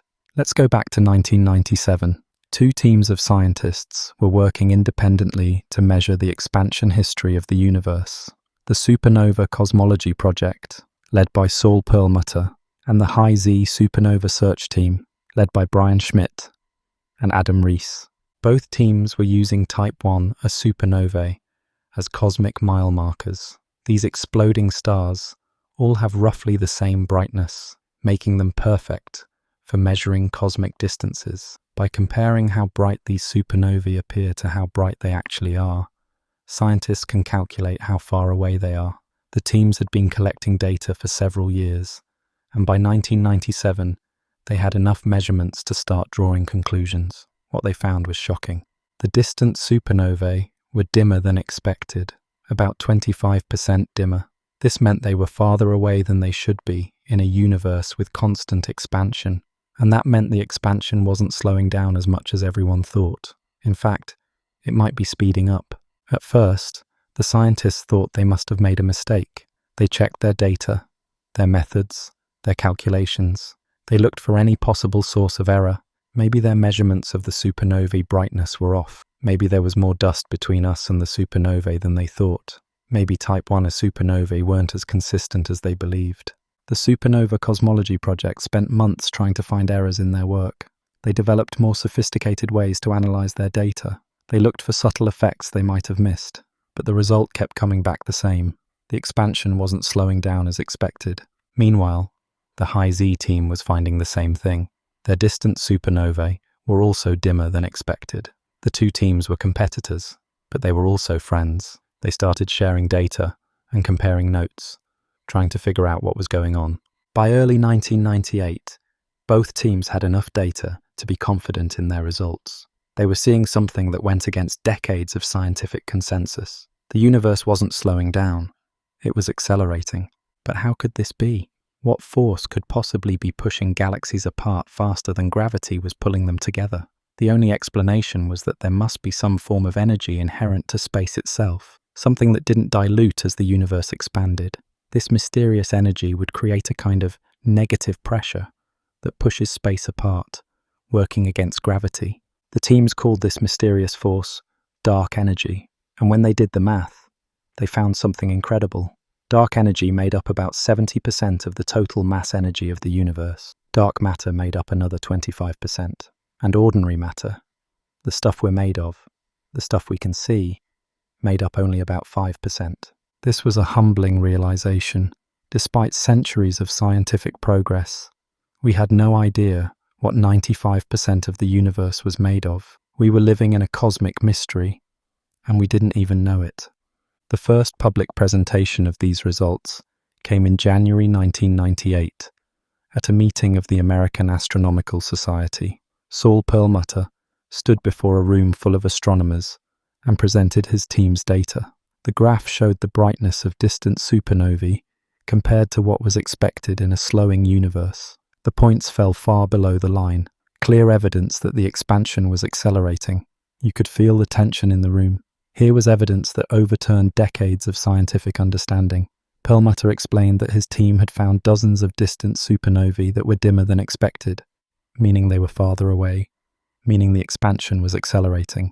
The reaction was a mix of shock, skepticism, and excitement. How could both teams, working independently, come to the same shocking conclusion?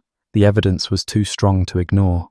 The universe was accelerating, driven by a mysterious force called dark energy, but not everyone was convinced. Some scientists suggested that the supernovae might not be as consistent as thought. Others proposed that there might be some unknown effect, making the distant supernovae appear dimmer. The scientific community, by nature, is skeptical. Extraordinary claims require extraordinary evidence. Over the next few years, more data came in. New telescopes observed more supernovae. Other methods of measuring the expansion rate were developed. All the evidence pointed to the same conclusion. The universe's expansion is accelerating. By 2001, even the most skeptical scientists had to accept the evidence.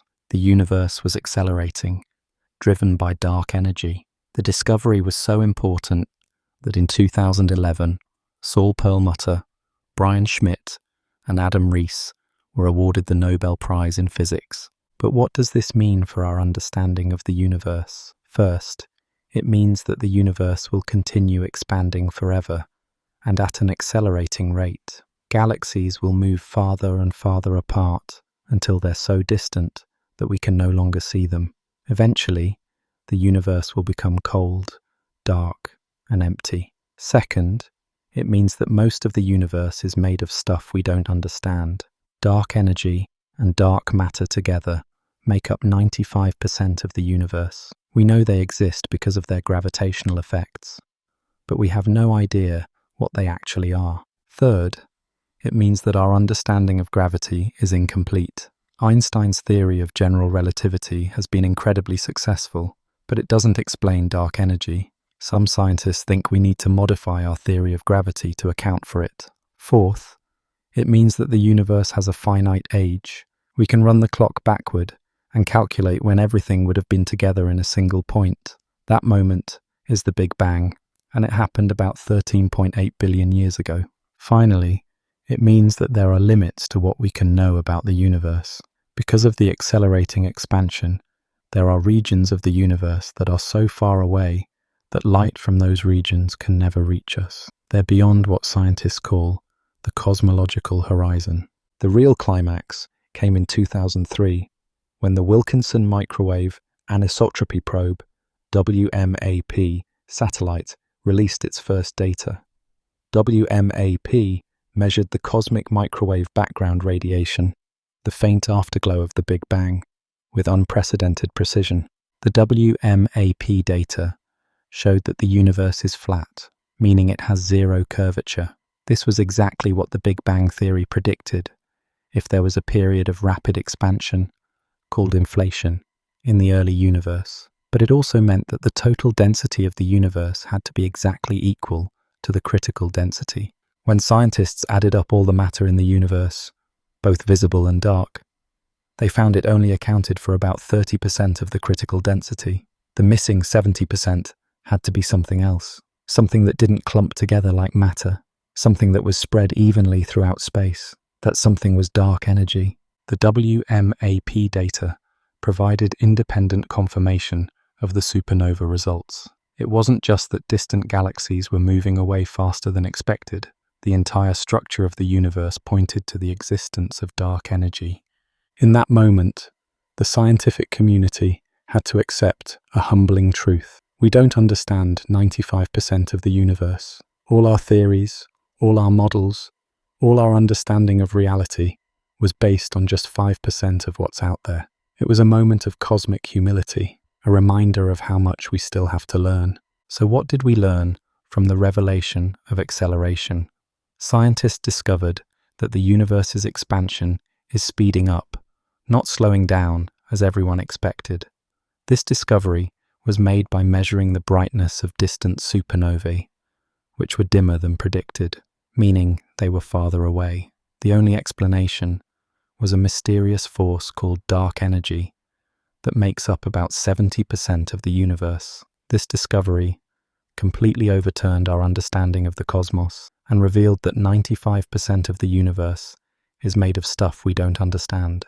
It was a humbling reminder that despite all our progress, we're still just scratching the surface of cosmic understanding. What if I told you that the biggest discovery about the universe wasn't made by a lone genius in a lab, but by two teams of scientists who were actually competing against each other, and that their rivalry and skepticism led to one of the most important breakthroughs in human history? This isn't just a story about science. It's about how competition, doubt, and perseverance can change our entire understanding of reality. And it all ended with a phone call from Stockholm that would turn these scientists into Nobel laureates overnight. Today, we're diving into the human story behind the discovery of dark energy, the teams that made it happen, the challenges they faced, and how their work transformed cosmology forever. We'll follow the journey of the Supernova Cosmology Project and the High Z Supernova Search Team as they independently stumbled upon the same shocking truth. The universe's expansion is accelerating. This isn't just about equations and telescopes. It's about the people who had the courage to challenge everything we thought we knew. By the late 1990s, cosmology was dominated by big names and established theories. Einstein's general relativity had ruled for decades, and the Big Bang model was widely accepted. The idea that the universe's expansion was slowing down wasn't just a theory, it was dogma. Into this landscape stepped two teams of relatively young scientists. The Supernova Cosmology Project, led by Saul Perlmutter at Lawrence Berkeley National Laboratory, had been working since 1988. The High Z Supernova Search Team, formed in 1994, was led by Brian Schmidt and included Adam Rees. Both teams faced enormous challenges. First, there was the technical difficulty of their work. Finding and measuring distant supernovae was incredibly hard. They needed to observe faint objects billions of light years away, requiring nights of telescope time and sophisticated analysis. But the bigger challenge was scientific skepticism. The idea that the universe's expansion might be accelerating seemed absurd to many established scientists. It went against Einstein's theory and decades of astronomical observations. The teams also faced competition. They were racing to find enough supernovae to make their case, and they knew that whoever published first would get the credit. This competition created tension, but also drove them to be more rigorous in their work. Perhaps the biggest challenge was psychological. How do you maintain confidence in your work when everyone around you is saying you must be wrong? How do you push forward when your results seem to contradict everything that's known about the universe? Let's start with the Supernova Cosmology Project. Led by Saul Perlmutter, this team was based at Lawrence Berkeley National Laboratory in California. Perlmutter had formed the team in 1988, and by the mid-1990s, they had developed a systematic approach to finding and measuring distant supernovae. Their method was ingenious. They would take images of the same patch of sky a few weeks apart.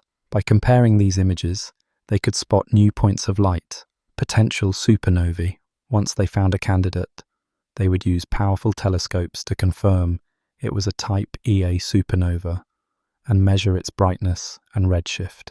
The team faced numerous technical challenges. They had to account for atmospheric effects, telescope imperfections, and variations in the supernova themselves. They developed sophisticated software to analyze their data and eliminate potential errors. By 1997, the Supernova Cosmology Project had collected data on about 50 distant supernovae. When they analyzed this data, they found something shocking. The distant supernovae were dimmer than expected. This meant they were farther away than they should be in a universe with constant expansion, and that meant the expansion was accelerating. Perlmutter and his team spent months checking and rechecking their results. They looked for any possible source of error. They developed more sophisticated analysis techniques, but the result kept coming back the same. The expansion was accelerating. Meanwhile, on the other side of the world, the High Z Supernova Search Team was making similar discoveries. Led by Brian Schmidt, an American astronomer working at Mount Stromlo Observatory in Australia. This team included scientists from around the world, including Adam Rees, a young postdoctoral researcher at the University of California, Berkeley. The High Z team had a slightly different approach. They focused on finding more distant supernovae with higher redshifts, which allowed them to look further back in time. They also used different telescopes and analysis methods. By 1997, the High Z team had also collected data on about 50 distant supernovae, and like the Supernova Cosmology Project, they found that these supernovae were dimmer than expected. The expansion was accelerating. What's remarkable is that these two teams were working independently and were actually competitors. They weren't sharing data or methods, yet they both arrived at the same shocking conclusion. The teams began to present their results at scientific conferences in 1997 and 1998. The reaction was mixed. Some scientists were excited by the possibility of a major discovery. Others were deeply skeptical. One of the biggest skeptics was Robert Kirshner, a prominent astronomer at Harvard University and Adam Rees's PhD advisor. Kirshner had long believed that the universe's expansion was slowing down, and he was initially unconvinced by the team's results. But the evidence kept mounting. More supernovae were observed. More sophisticated analyses were performed. Other methods of measuring the expansion rate were developed, and they all pointed to the same conclusion. The expansion was accelerating. Perhaps the most convincing evidence came from the cosmic microwave background radiation. This faint afterglow of the Big Bang contains tiny temperature fluctuations that reveal information about the universe's composition and geometry. In 2001, the Boomerang experiment, a balloon-borne telescope, measured these fluctuations with unprecedented precision. The results showed that the universe is flat, meaning it has zero curvature. This was exactly what the Big Bang theory predicted if there was a period of rapid expansion called inflation in the early universe. But there was a problem. For the universe to be flat, the total density of matter and energy had to be exactly equal to the critical density. When scientists added up all the matter in the universe, both visible and dark, they found it only accounted for about 30% of the critical density. The missing 70% had to be something else, something that didn't clump together like matter, something that was spread evenly throughout space. That something was dark energy. This independent confirmation from the cosmic microwave background was crucial. It showed that the supernova results weren't a fluke or an error. They were revealing a fundamental truth about the universe. Over the next few years, more evidence piled up. The Wilkinson Microwave Anisotropy Probe, WMAP, satellite, launched in 2001, provided even more precise measurements of the cosmic microwave background. The Sloan Digital Sky Survey mapped millions of galaxies and found evidence of dark energy in the large-scale structure of the universe. By the mid-2000s, even the most skeptical scientists had to accept the evidence. The universe's expansion was accelerating, driven by a mysterious force called dark energy. The discovery was so important that it would eventually earn the Nobel Prize in Physics. The climax of this story came on October 4th, 2011. That's when the Nobel Prize in Physics was awarded to Saul Perlmutter, Brian Schmidt, and Adam Rees for the discovery of the accelerating expansion of the universe through observations of distant supernova. The announcement was made in Stockholm, Sweden, at a press conference that was broadcast live around the world. When the names were read, the scientific community erupted in applause. This was validation not just for the three laureates, but for everyone who had worked on the discovery. For Perlmutter, Schmidt, and Rees, the Nobel Prize was the culmination of years of hard work, skepticism, and perseverance. It was recognition that their discovery had fundamentally changed our understanding of the universe. But the Nobel Prize was more than just an award. It was a moment of cosmic humility. It reminded us that despite all our progress, we still don't understand 95% of the universe. Dark energy and dark matter together make up 95% of the universe, and we have no idea what they actually are. The Nobel Prize also highlighted the importance of competition in science. The fact that two independent teams arrived at the same conclusion made the discovery much more convincing. It showed that science works best when ideas are challenged and tested. Perhaps most importantly, The Nobel Prize brought this discovery to the public's attention. Suddenly, people were talking about dark energy and the accelerating expansion of the universe. It sparked curiosity and wonder about the cosmos, inspiring a new generation of scientists and science enthusiasts. So what did we learn from the Nobel-winning discoveries? Two teams of scientists, working independently and competing against each other, made one of the most important discoveries in modern cosmology. The universe's expansion is accelerating. This discovery was made possible by their perseverance in the face of skepticism, their rigorous scientific methods, and their willingness to challenge established theories. The Nobel Prize in 2011 recognized the importance of this discovery and brought it to the world's attention.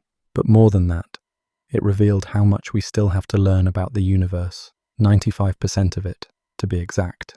It was a humbling reminder that science is a journey of discovery, not a destination.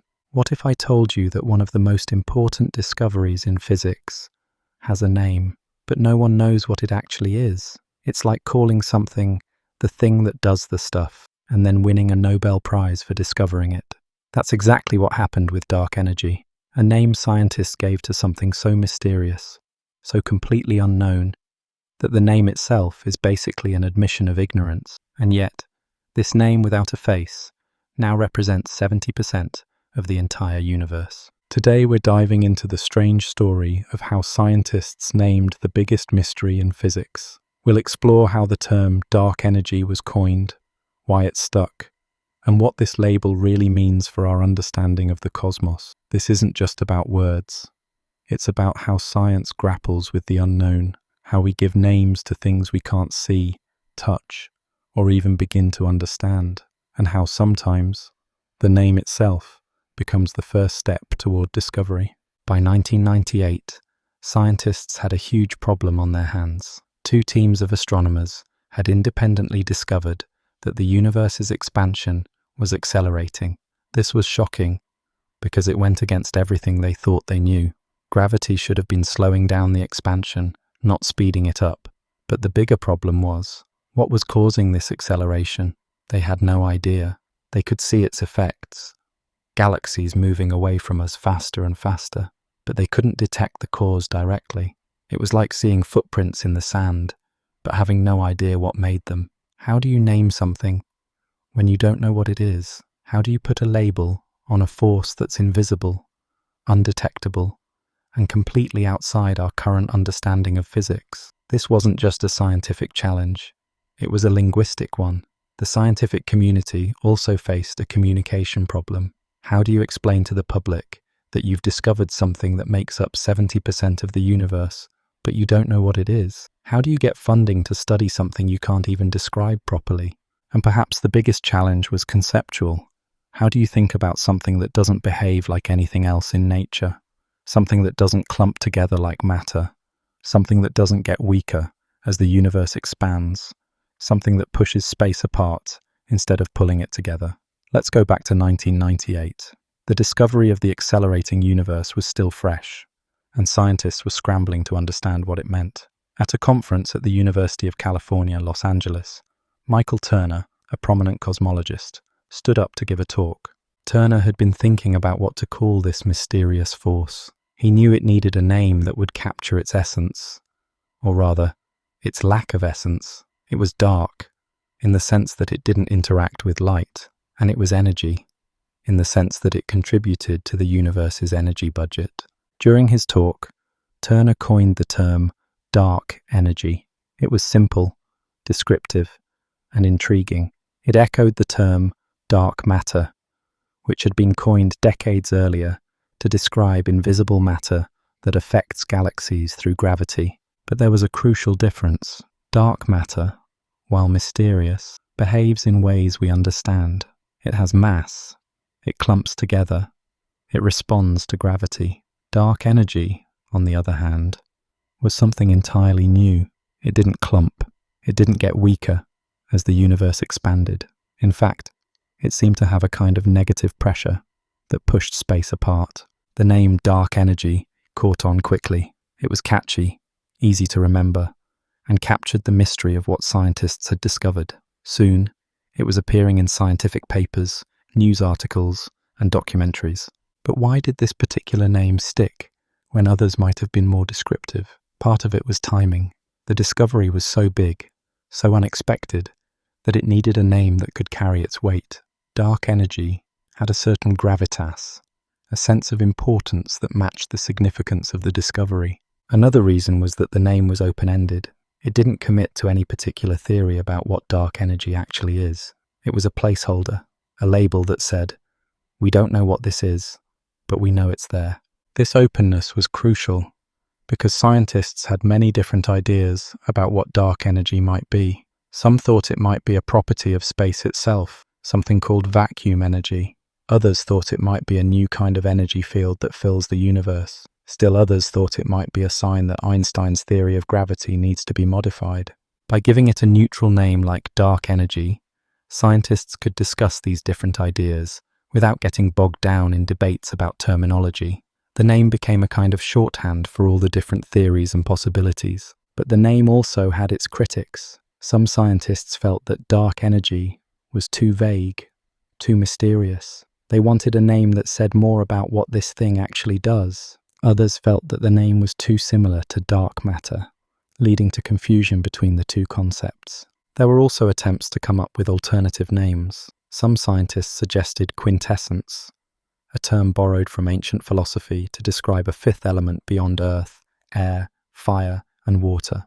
Others proposed cosmological constant, echoing Einstein's original idea.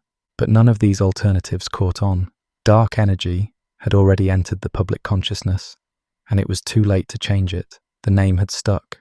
The name also reflected a deeper truth about science. We often name things before we understand them. Consider atom, from the Greek word for indivisible. We now know atoms are made of smaller particles, but the name stuck. Or dinosaur, meaning terrible lizard, even though we now know they weren't lizards, and many weren't terrible. In physics, this pattern is especially common. We have quarks, named after a line in James Joyce's Finnegan's Wake. We have spooky action at a distance, Einstein's phrase for quantum entanglement. We have black holes, which aren't holes and aren't necessarily black. These names often start as placeholders, but they take on a liability of science. By calling it dark energy, scientists are admitting that they don't have all the answers. They're saying, "We've discovered something important, but we don't know what it is yet." This kind of intellectual honesty is what makes science so powerful. But what do we actually know about dark energy? Despite the name, we know quite a bit about its effects. We know it makes up about 70% of the universe. We know it's causing the expansion of the universe to accelerate. We know it's distributed evenly throughout space, not clumping like matter. We also know that dark energy has a kind of negative pressure. While matter and radiation have positive pressure that pulls things together, dark energy has negative pressure that pushes things apart. This is why it causes the expansion to accelerate. But what is dark energy made of? What's its fundamental nature? These are questions scientists are still grappling with. The name dark energy doesn't give us any clues. It's like a label on a box that says unknown contents.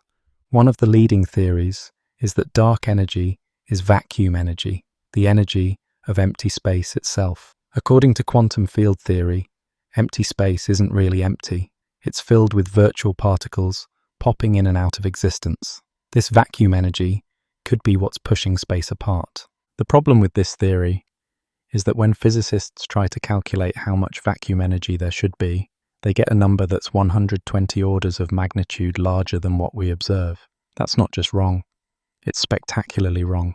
It's one of the biggest mismatches between theory and observation in all of science. Another theory is that dark energy is a new kind of energy field that fills the universe, similar to the Higgs field, but with different properties. This field would have to be very weak and very uniform to explain why we haven't detected it directly. Scientists call this field quintessence, borrowing the ancient philosophical term. A more radical possibility is that dark energy doesn't exist at all. Instead, what we're seeing might be a sign that our theory of gravity is incomplete. Einstein's general relativity has been incredibly successful, but it's possible that it needs to be modified on cosmic scales. Some scientists have proposed alternative theories of gravity that could explain the accelerating expansion without dark energy. Each of these theories has its strengths and weaknesses, but none has been conclusively proven. The name dark energy encompasses all these possibilities and more.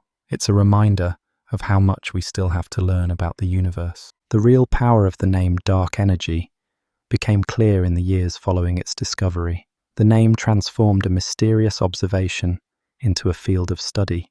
It gave scientists something to rally around, a concept to investigate. It became a focal point for research, a challenge to be met. The climax came when the name entered the public consciousness. Suddenly, people were talking about dark energy in documentaries, news articles, and even popular books. The name had taken on a life of its own, becoming part of our cultural understanding of the universe. But perhaps the most powerful moment came when scientists realized that the name itself was a tool for discovery. By giving this mysterious force a name, they had created a framework for thinking about it.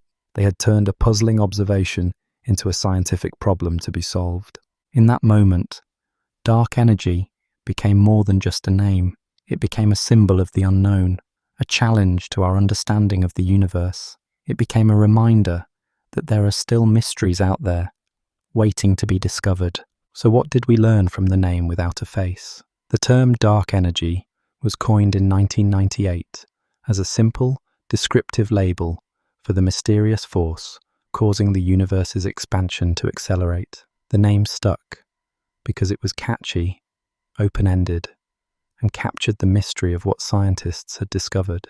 It became a placeholder for our ignorance, but also a challenge for future scientists. Today, dark energy represents one of the biggest mysteries in physics, a force that makes up 70% of the universe, but whose fundamental nature we still don't understand.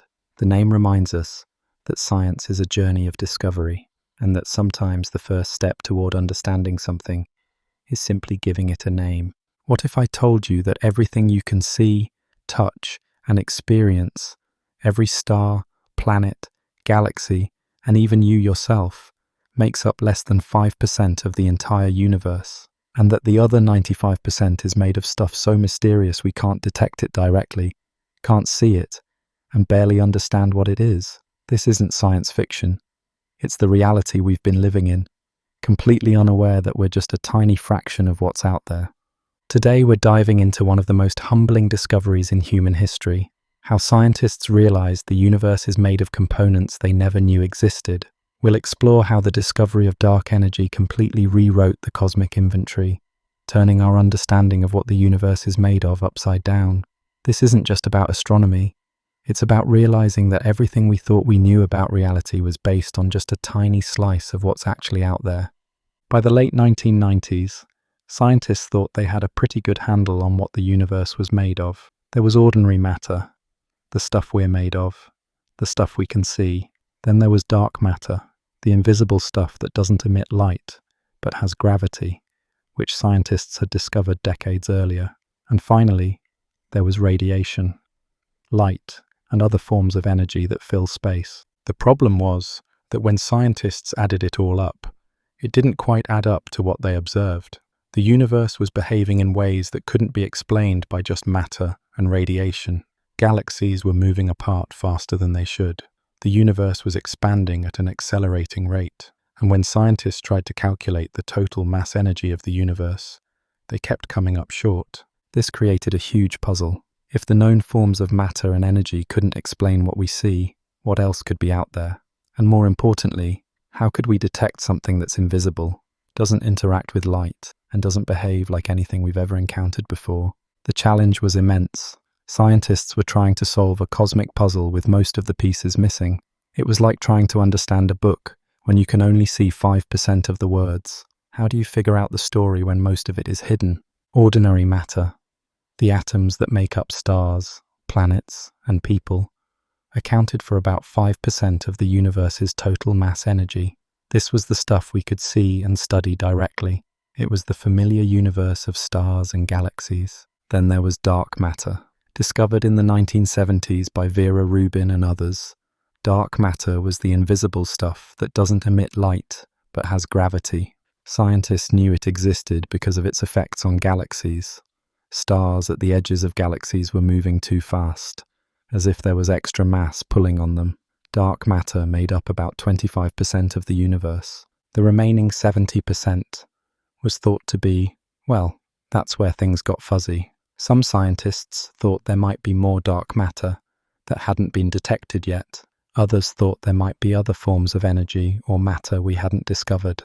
But most were confident that with better observations, they would eventually account for everything. The problem was that no matter how hard they looked, they couldn't find enough matter to explain what they were seeing. The universe was expanding, but not as it should.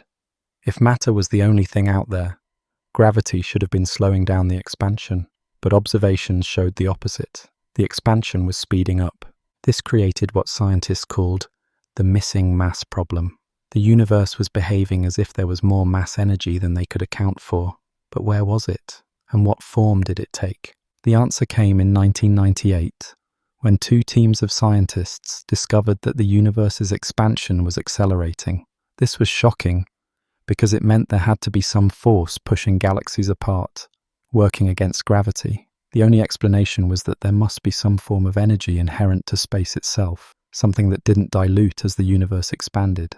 But what does this mean for our understanding of the universe? First, it means that the universe is dominated by dark energy, a force that's pushing space apart. This has profound implications for the future of the universe. If dark energy continues to dominate, the universe will keep expanding faster and faster.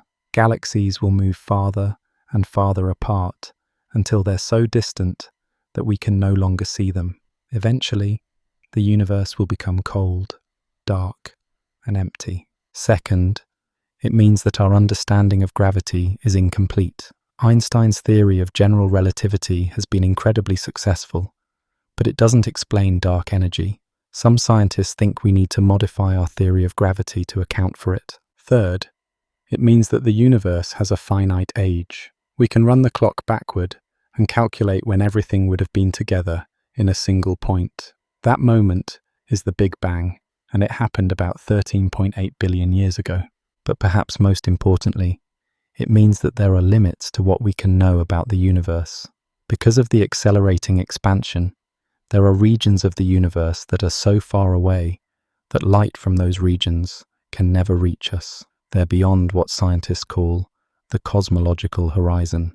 The discovery of dark energy also forced scientists to revise their understanding of how the universe evolved.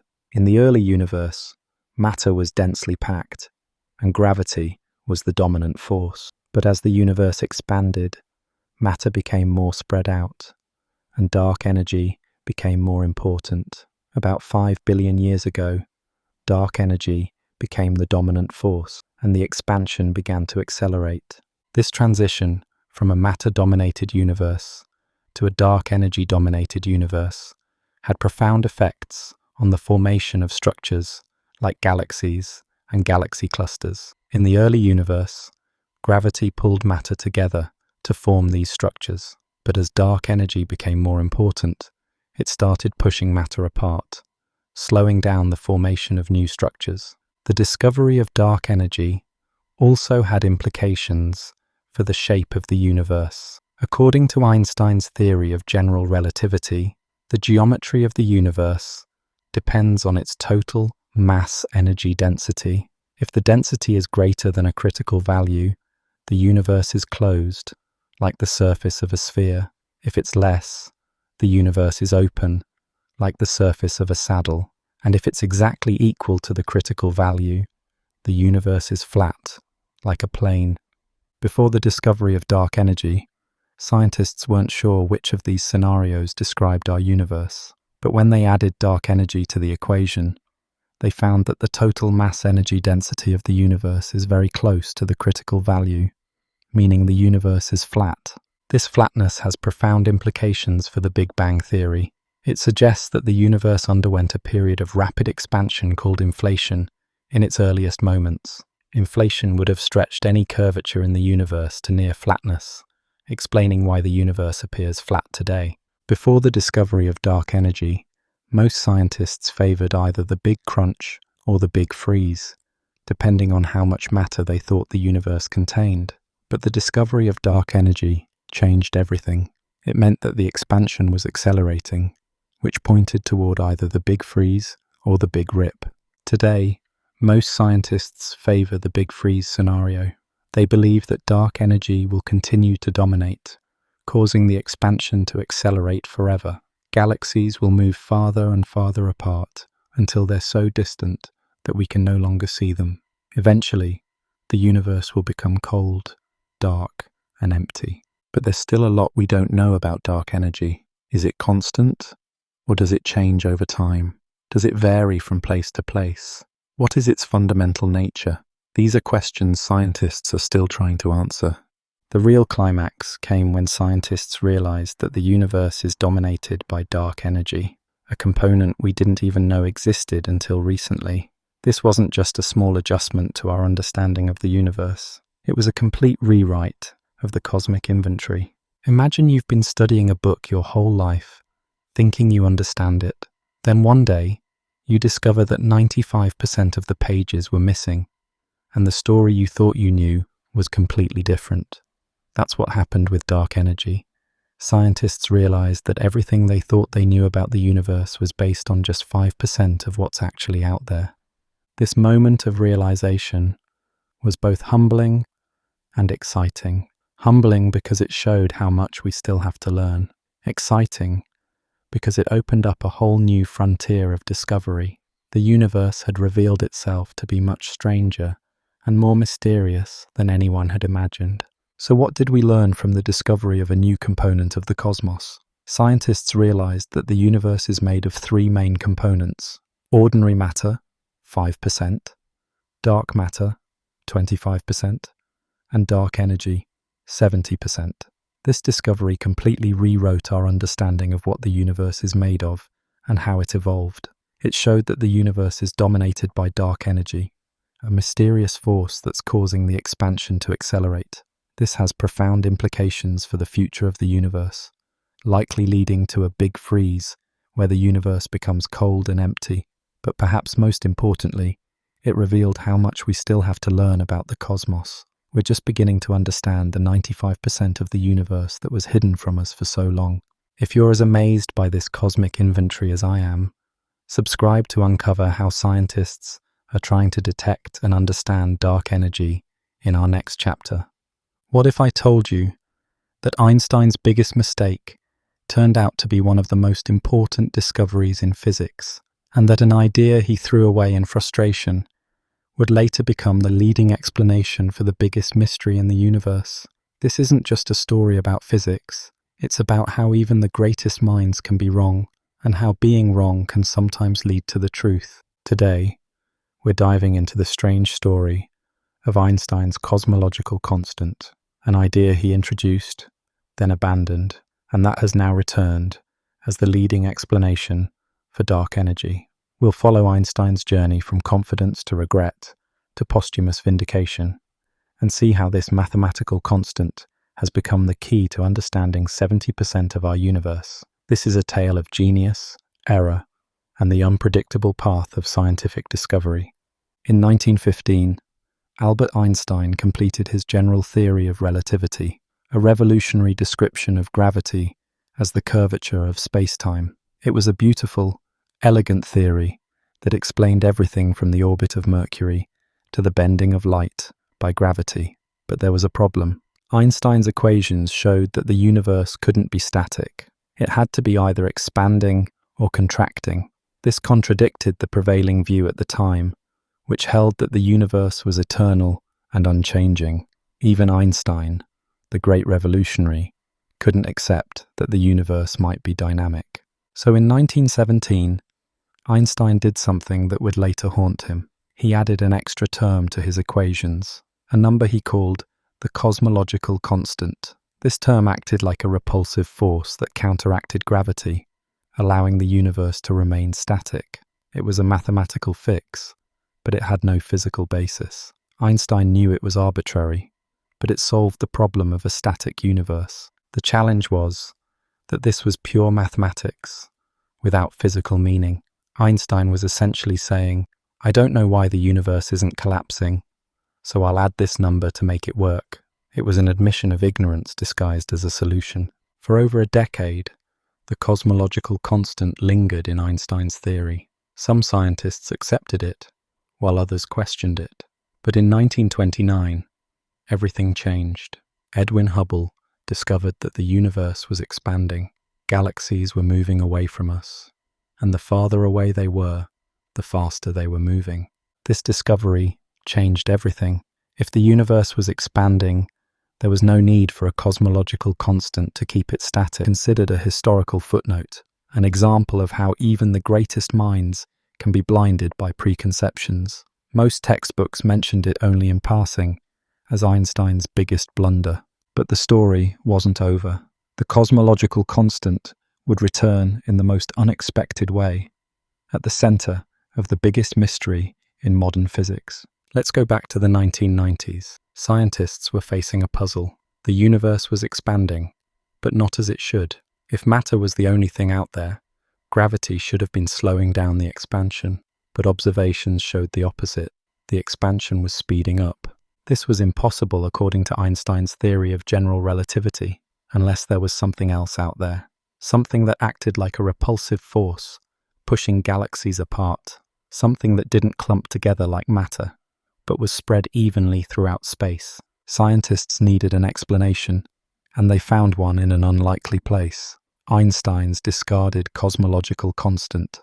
The cosmological constant, you see, represents a form of energy inherent to space itself. In Einstein's original formulation, it was a repulsive force that counteracted gravity, but in the context of an expanding universe, it could be something else entirely, a form of energy that doesn't dilute as the universe expands. When scientists added the cosmological constant back into Einstein's equations, they found something remarkable. It could explain the accelerating expansion perfectly.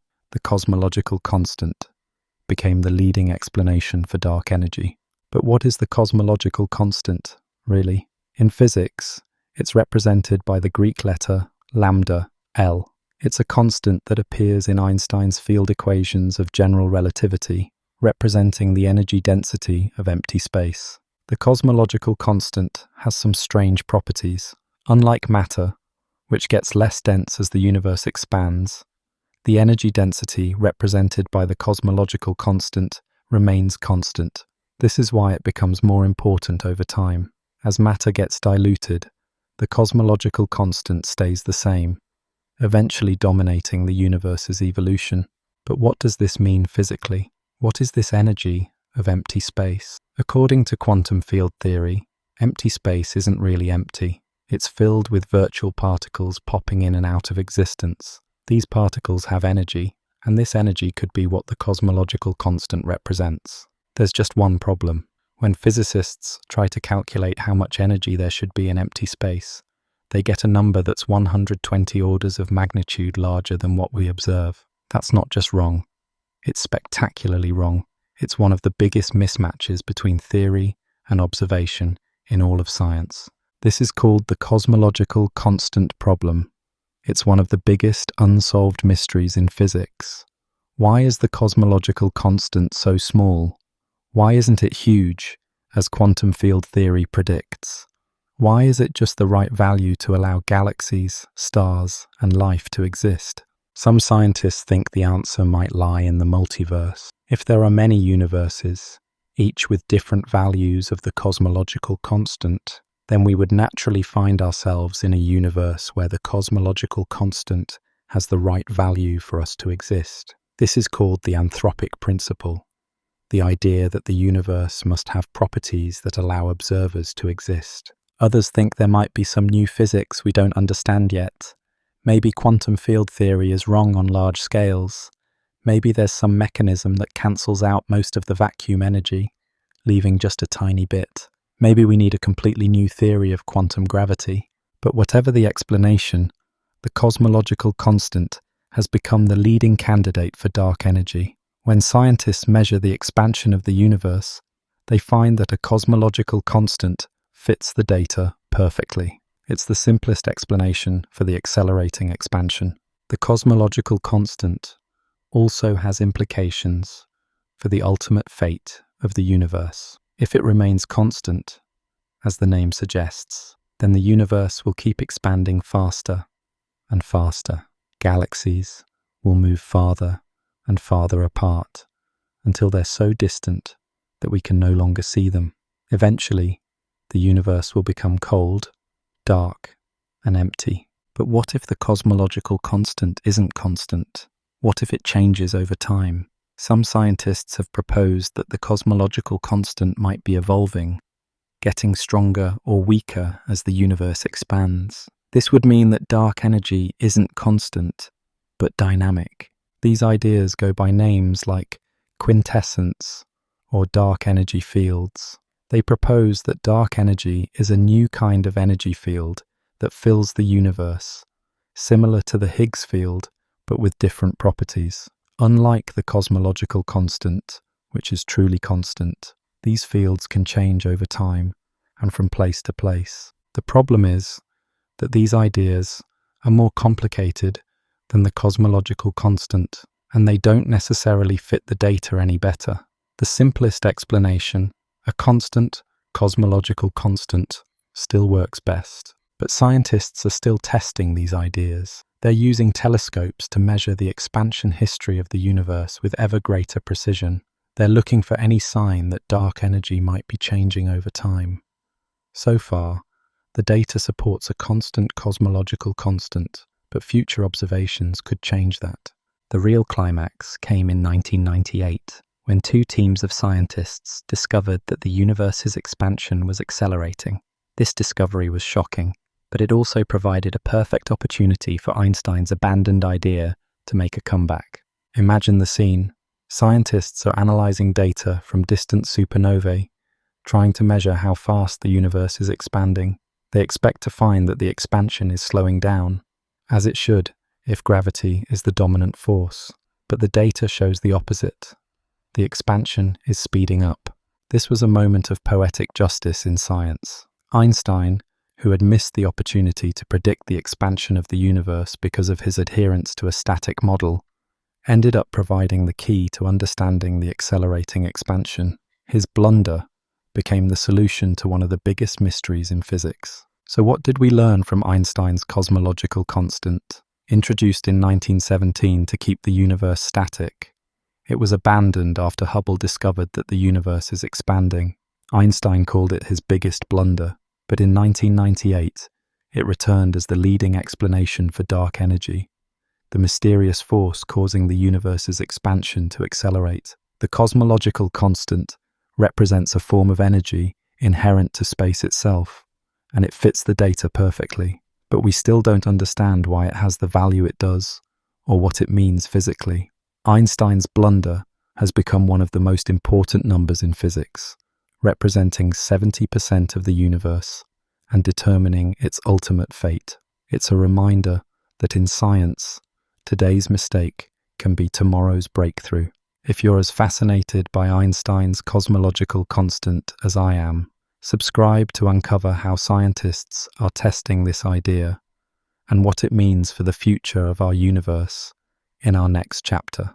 What if I told you that Einstein's cosmological constant isn't the only game in town, and that there are other, wilder theories trying to explain dark energy, theories that imagine invisible fields filling all of space, fields that can change over time and even vary from place to place? This isn't science fiction.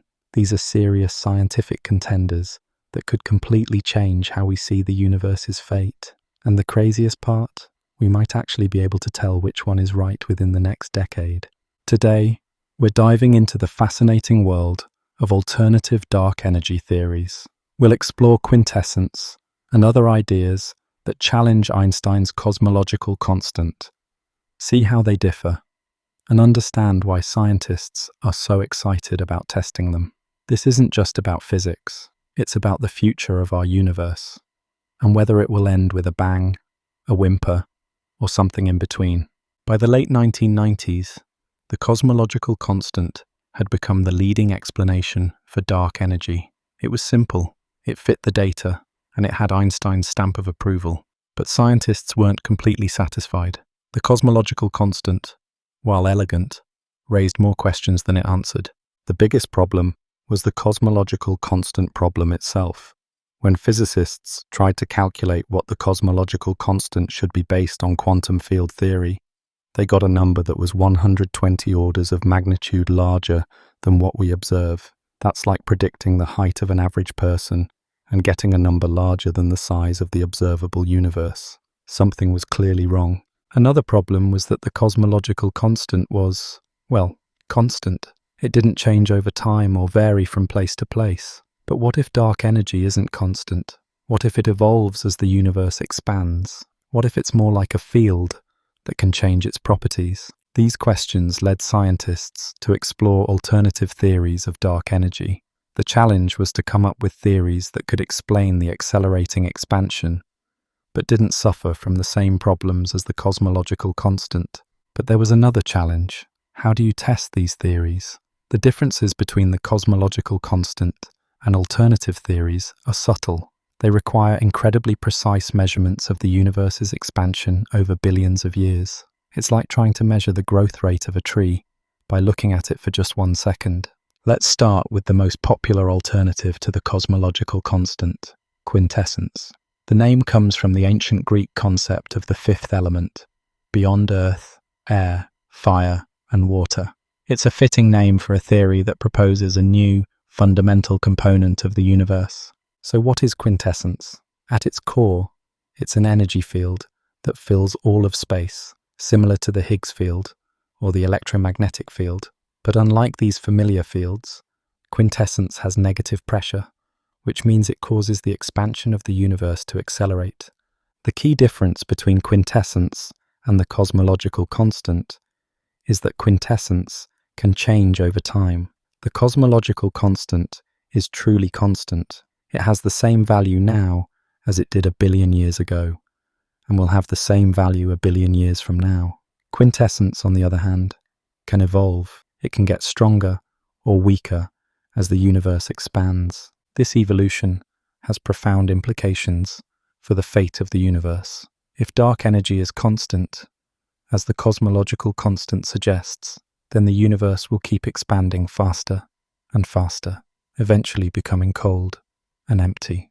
But if dark energy is dynamic, like quintessence, then the future could be very different. One possibility is that quintessence could eventually fade away, allowing gravity to take over and cause the universe to collapse in a big crunch. Another possibility is that it could get stronger over time, leading to a big rip, where the expansion becomes so violent that it tears apart galaxies, stars, and even atoms. But how does quintessence work?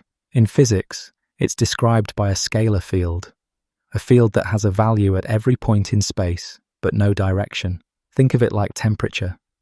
Every point in space has a temperature, but temperature doesn't point in any particular direction. The behavior of quintessence depends on its potential energy function.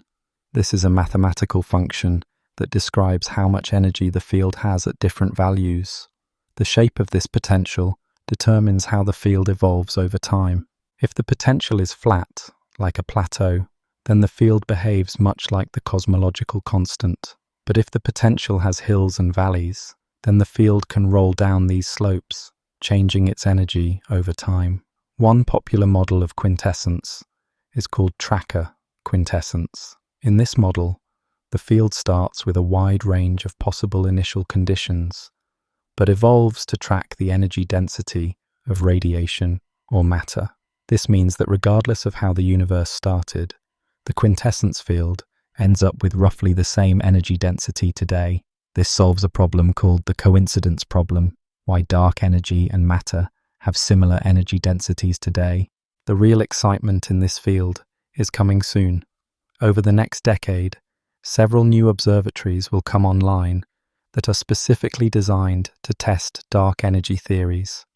The Nancy Grace Roman Space Telescope, scheduled to launch in the mid-2020s, we'll be able to measure the expansion history of the universe with unprecedented precision. The Euclid mission, led by the European Space Agency, will create a 3D map of the universe to study dark energy's effects, and the Vera C. Rubin Observatory will survey the entire sky every few nights, discovering thousands of supernovae and other transient events.